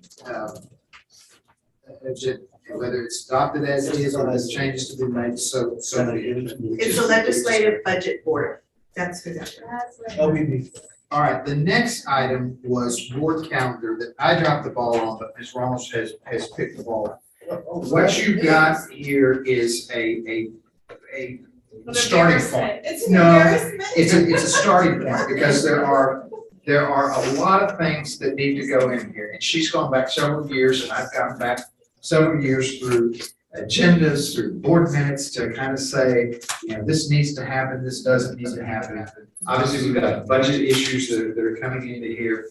In the long run, and it may take us 6 months or so to get here, it may not be till next year that we actually have the months lined out. But everybody needs to be adding, as we come up, we were at a meeting not too long ago when insurance came up and decided, well, we need to be looking at that now. We all scribble that down, and this will be for me to keep.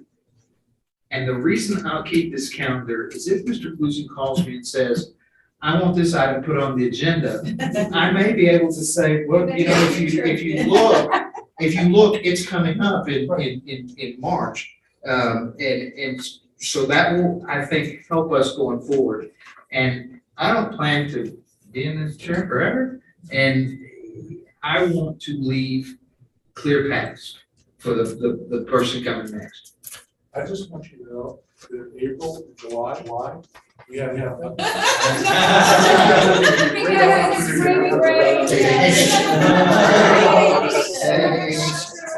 Actually, in July is when we need to do the superintendent evaluation instrument and start that, because your anniversary date is in August.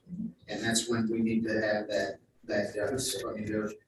But quarterly would be April right before it, so. So superintendent, what, evaluation? We need to adopt two things, we need to adopt the evaluation instrument and also do the preliminary, the board needs to do the preliminary evaluation. Fill out our part and then get to her and go through that whole. What we did last time. Yeah. And that probably, when we do our part in July, then we probably won't have that meeting until August. And that's perfect because currently the contracts expire in August. I just want to let you know that I went back a long time and I'm still not done with the computer issues.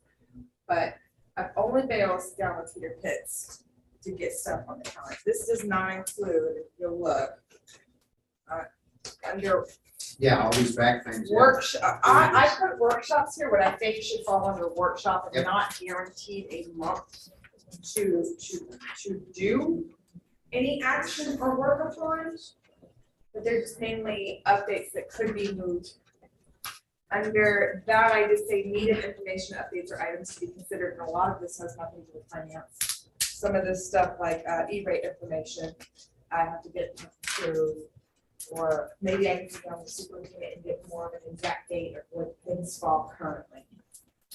One of the things we may find going forward also is our board has never been big on committees, but we may find that it makes sense to put some committees together to do a deeper dive.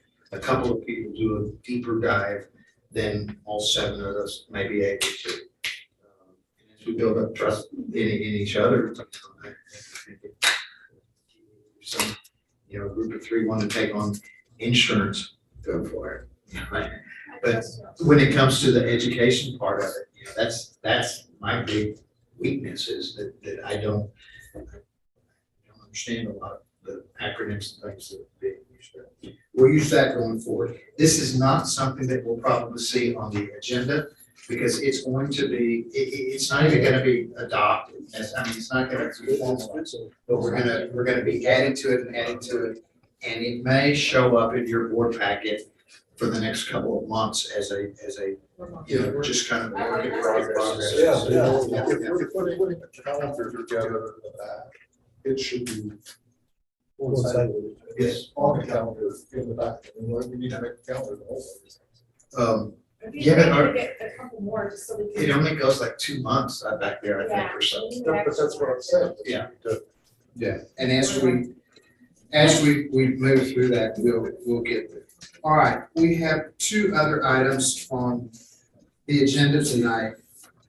One was school safety goals and concerns, and frankly, again, the board operating procedures calendar, this goals and our district goals, part of this was important to me to get this out here because we're going to SLO, and that's where we're going to have, I have a feeling we're going to get quite a bit about school safety, and especially even in our discussions. When Dr. Pettis and I were first talking about this, it's like, I just, there's not going to be a whole lot to talk about, and I don't want to do deep dive tonight. What I think the important thing is that number 1, this is the first substantive meeting we've had since the incident in Uvalde, and I think probably on every single agenda we have going forward, there's going to be a school safety. I don't think the answers are out there. I think we can all have our eyes wide open because there's going to be a lot of information that comes out of that. And while I was saying there's absolutely nothing to report, lo and behold, in the last 2 days, there have been some great things happen. So if you'll kind of take over there and talk about what all you've done. Well, right after the state of the district, Ricardo superintendent, Rivera superintendent, and I met with Representative Jan Lozano, and he gave us about 4 hours of his time. He really took his time with us, and we talked to him a lot about some of the safety concerns. Really looking at Uvalde and trying to learn from what happened there. But any experience we've had with safety, I talked a little bit about when I was on the governor's roundtable, with the school safety and how that has started and what has evolved since and what are some things we can do better. He really believes there's going to be some funding coming down the pipe. And so we asked if there's any way he could advocate for us to have the funding as an allotment and not as a grant. Because the grants, how much paperwork that is, and we have to expedite things. Also, that this comprehensive review that the governor wrote on his letter not be something punitive, not a gotcha. It should be, we are requesting that it be something more of a support, like, okay, let's help you do a checklist of some things that you need. What are some priorities that we can help you with, and instead of we're just gonna show them now. You know, when I was board director for the Texas School Safety Center, whom he has asked to do those comprehensive reviews, the goal at that time was for us to be supportive and to provide like a handbook, you know, these are some things you can do. Any new construction must have vestibules. That's hard when you're not going out for construction, then you have those winged, you know, buildings, and not every district is gonna be able to have a vestibule. So we're hoping that that is gonna, it'll be more of a, okay, how can we help you? In meeting with the judge yesterday, so our first meeting was with Representative Lozano. Yesterday's meeting was with Judge Madrid, and he had actually reached out to us to have this meeting. I offered to host it here, so we were all here, and just kind of talking about what are some low-hanging fruit type of things that they could help us with. One of the things I said was, of course, fencing, but also those access cards, you know.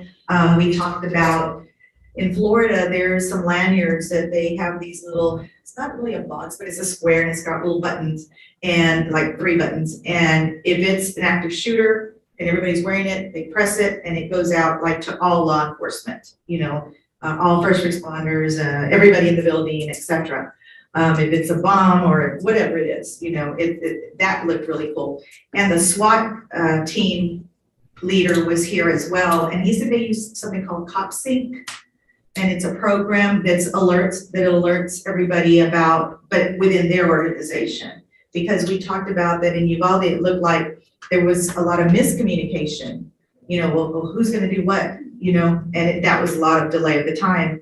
And I shared with him that, you know, when we've had a couple of incidents, I just had that group text which I text share, you know, everybody, we do the Raptor, but when let's say we have a bomb threat, you know, then I just get on my phone and do that group text saying, you know, just like a while ago, we had to go into lockdown, automatically, you know, notified you all, but of course, before that, I notified, you know, the police chief and everybody else.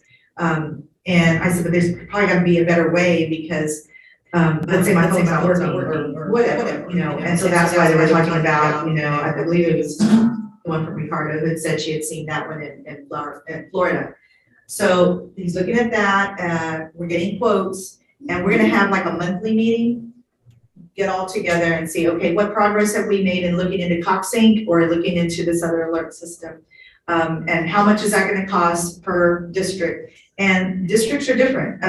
You know, they kept referring to the fact that Rivera and Ricardo are way out there. It takes longer for law enforcement to get out there than it does in here. And then at SGA, they have the university cops, so they can get there right away too. So everybody has, you know, different needs, but it's important that we all stay in communication, because, you know, we may have some siblings of kids from Ricardo or wherever else, and it just helps to be in communication. I love the fact that I am very close with the superintendents, and we have a really good relationship and we help each other. So we're gonna continue that, but that's pretty much, I know we're looking at ordering the access cards, and if we get reimbursed, that's great, we'll get that money. But we're not letting that stop us. We're already looking at, and I know our tech department is looking at, what do we need to do to get those access cards? We have the little chip. Okay.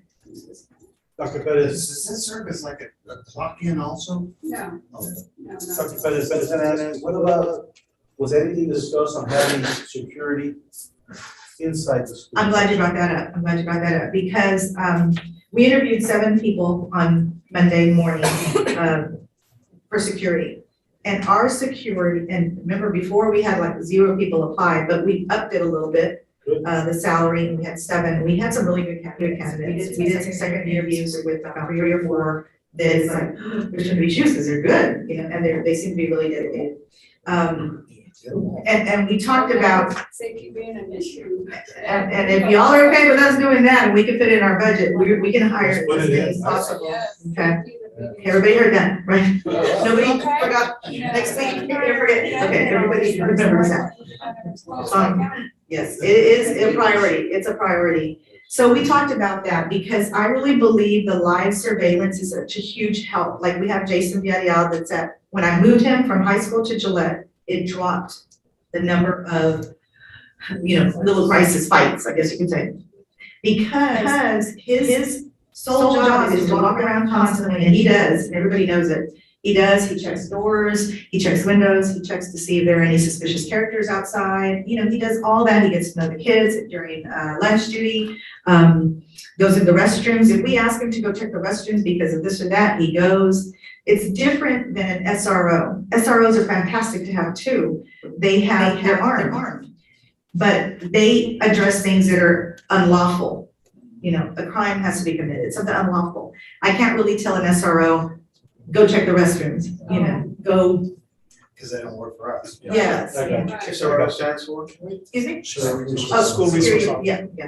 Or school resource, what is it? School I was resource gonna ask, officer. on that, when we bring security, people on, would Jason be a part of Yes. the training as far as, or Yes. kind of, Yes. overseeing that thing? Cause we discussed that, Right. to, hey, send him to training, Yeah. to train. Yeah, 'cause he's Yeah. good. We want, and there are some really, really strong people that could be leaders also, very strong ones. Former DPS, but that are our age, still young, So they're saying if we employ them, then you can tell them like what. Can they- Okay, Right. okay. Can they still Yeah, carry that'll be a good. weapon? That has to be, we'd have to get them commissioned, there's all sorts of processes, the liability and all that. It has to go through the civil licensure process for armed security. It's very expensive and very challenging to do. Even if you're a former law enforcement? We can take a look at it typically, yes. Depends on what they're studying. Many of them are Neutralize it. They have licenses to carry. Yeah, well, we can take a look at that. We can take a look at their current law enforcement licenses. Like there's that Guardian program, where I'm not sure, if they allow their teachers and staff to carry, I am not for that in any way. I'm not for having our teachers armed. They don't need to be police, they have enough stress as it is. But the security that we hire, that's our personnel, are they able to be considered guardians? Maybe. Okay, Maybe. so that would be something we could look at. That might be a way to arm them, but not our teachers. I don't want any of our teachers, I was gonna also ask, did they bring up where if there was a situation on any campus that our PD or whoever law enforcement can tap into our cameras? And I mean, that way they can watch, they have a real life situation going on where say he's in the east hall, he's in the west hall. 'Cause Yes. They mark the buildings A, B, C, You D. need to look at that. So they know he's on the D side, he's on the C side, so.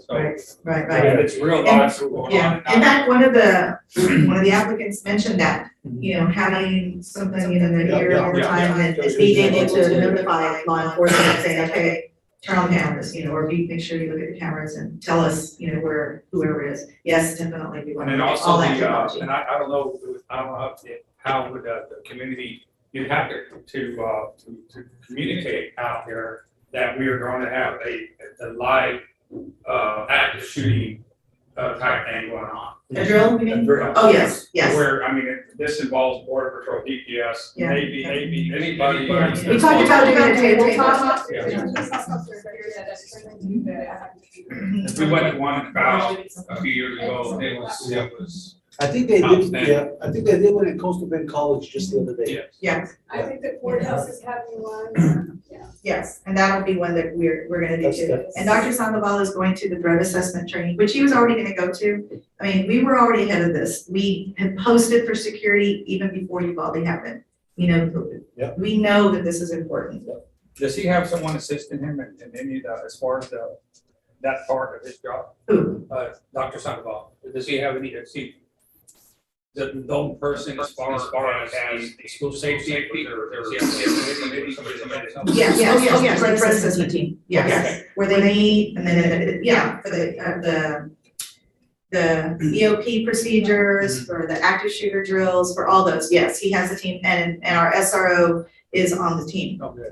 as well, and Jason's on the team too, so. So Dr. P, what happens with the SRO that we do have that's? Yeah, it ends, it was gonna end this year anyway. Okay.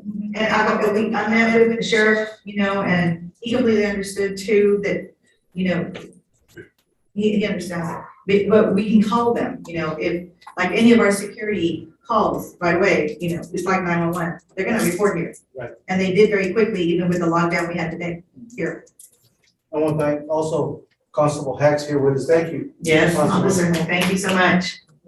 I know, I Dr. want to Pettis. looking for an ex- Well, I sat in my truck going, what's going on, what do I do?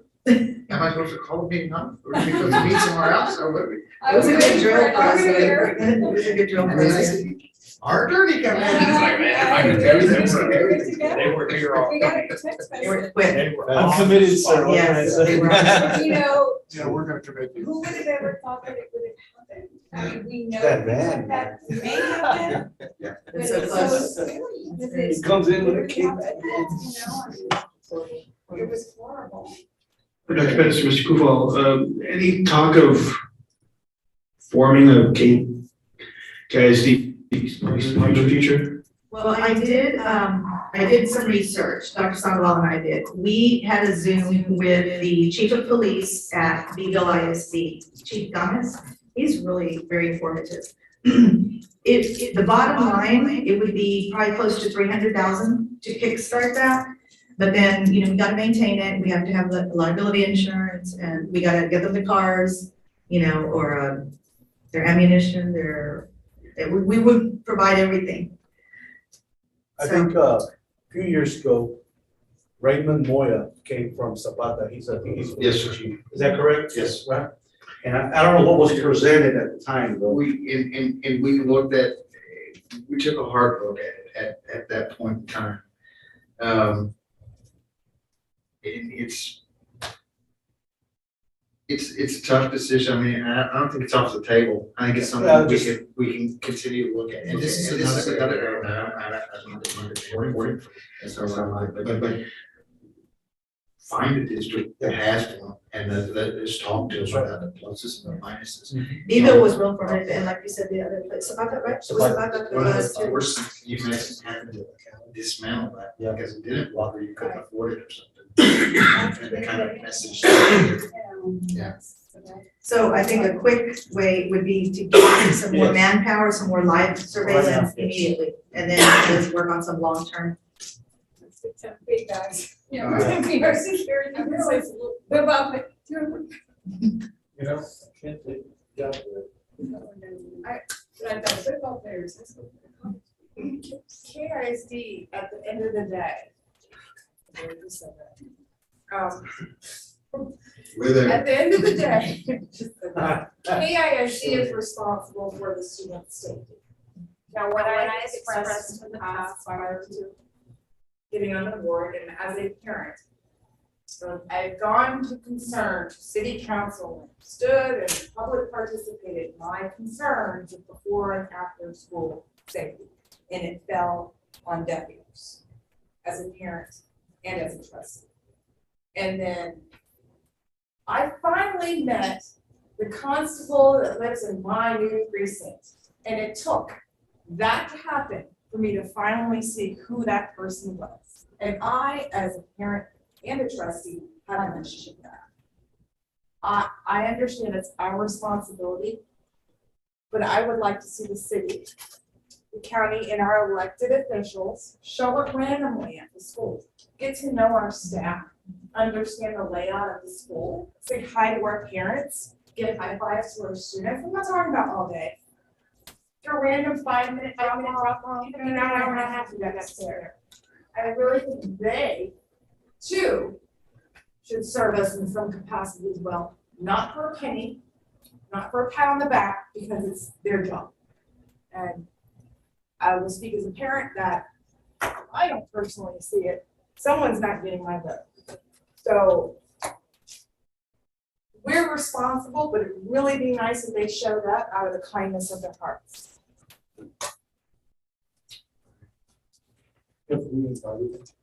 I was just gonna say, well, maybe we could do a lunch for them, like, Invite them to the event that they're. Right. we can't determine whether or not they do it because they're not our employees. But we can vote. It's just like the streets and stuff with sidewalks and crosswalks and all that kind of stuff. We got no control over that. No, but I've never seen that one police officer in the 44 years I've lived here, besides that man across the room, take 5 minutes out of his day to make sure that these kids are safe when they walk off our campus. Not once. Thank you, Constable Hack, I appreciate it. As a parent and a trustee, means a lot. Okay, so we are going to hear lots and lots coming down the road on school safety. Our last item tonight was district goals. And again, it was just very broad to say, we all need to be thinking about, we have goals that we've established, that our district operating goals have to do with the 3 levels there. And that was the House Bill something or another that required us to do that. But I think we got real on them, and I think that it's something that is attainable for us. But I want us to be thinking also about board goals, and those aren't necessarily district-wide, but what do we see as a board? And some of that will come in our team building and in our goal setting as we get there. But I just want this to be very broad, very generic tonight. But we need to have something that we've agreed on that stays in front of us at all times. You know, whether it be, you know, the mantra of safety, achievement, and fiscal responsibility, whatever it is. But every one of our goals needs to be aligned, and every decision that we make needs to be kind of headed in that direction. And I don't want to sound like Pollyanna here, but I think we can do. I don't know how anybody could have left that meeting Tuesday not being proud of how they held to be able to. I really don't. I think it was an excellent event. I mean, I'm a proud Bremer. Thank you. Born and raised. All right, I don't have anything. Oh, yes, we do, because you didn't want to. Do you want to go over any of the STAR and EOC, or do you feel like you're? We're still waiting for the map. Huh? We're still waiting for the map. But you know what, this course is really, really good. Hats off to I you have all. one issue. Hats off. I have literally one issue. 4% is wonderful because it moved in our direction. We can't say a 5% move in negative. Well, we're just going to disregard it because it's a low number. I don't think I said we're gonna disregard it. I said the final scores will come in and we think it's gonna level off the snapshot. Well, and I think what they said was it was a low number, so we can't give it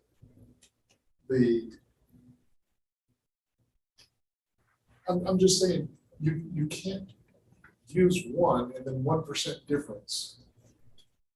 You're not gonna use it.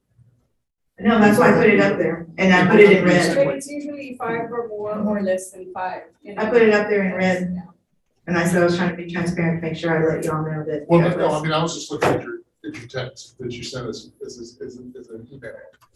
Oh, I was talking about when we presented it. Right, but I'm saying, I'm talking about your email that you sent. Maria. And with 1% difference, Mhm. you can't have one be, we're gonna celebrate this, and the other one, because it's the opposite direction, there's only 1% difference. What are you saying? I'm just saying, we either accept the fact that it went the wrong direction, then we move forward, which is fine. I mean, I'm not saying there's anything bad, I'm just saying that that's my only,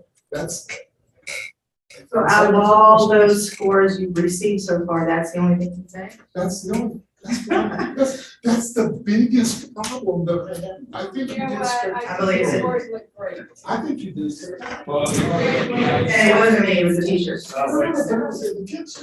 And the kids. When they come in, I mean, you know, right now, they're preliminary. Right. So we've had it in the past, in our preliminary, because I experienced it, where we were 1%, 1.5% in the red, cleaning it out and getting our final scores, sometimes it's 2%. Right. So we have these kids that come in and they come out or come in after the snapshot, so there's a lot of that goes that. Usually the snapshot proves it, because those are the kids that you keep constantly. And they didn't put it up with it. Right. The other kids may have just come in Yes. and taken a test and you never got to teach them, so. All right, that's all I have, unless somebody has. Are you gonna touch on the student trustee? The student trustee, I think that's something that we need to talk about and especially in our goal planning. What I would like to do, I want to find a district that has one, find out how they got it started, what problems or issues they may have with it, how it works. And it's something that I think could be very exciting for us. One of the things that we have to realize is that we got to model good behavior for them. And I think I don't think we're there, where we have it. I think it could be a win-win. I love student voice. I think that would be good to have those kids out there, you know, advocating. I agree, And but that's one thing. they can't have full board. I mean, they No. can't- And that's what, no, exactly, and that's why I'm saying, I know there are districts out there that have it. And rather than us do all the research to try to reinvent the wheel there, I want to find one of those. And I'm gonna find somebody at SOI from a district that has one of those. Do we have a student council? Yes. That'd be something to get them involved a little bit, you know, come out one day to the meeting and look, yeah, I'm just saying, I mean, we wanna get kids involved. Right. Why not them? And I wanna do a superintendent's ambassadors group, you know, that I meet with, like, usually it's junior and seniors. And start that, you know, so. I would be remiss if I did not thank the Education Foundation, King's Education Foundation. And Martine Chapa and Delma Salinas both serve on it, on Tuesdays. Because, they supported all the ideas throughout, and, just when I was in the 4-hour meeting with Jan Lozano, I must have received at least, it was over 50 texts and many emails about how proud they are of everybody at KISD. So I want to thank them and all the foundation. All right, guys, I have nothing further. Can we talk about boosters again? Sure. We will. Let's get out of here. We will meet up Wednesday or Thursday of next week. Are we 100% going? Is everybody going? Yes. I'm staying at La Quinta, guys, Why, David? because I read it today. Oh. But you guys just can't go get us. Well, I'm staying at the Hilton. Carlton. You're not at the same one? You're not at the same one either? She's with me. Really? Oh. Wait a minute. Y'all registered late? All right, that's all I have. We are adjourned.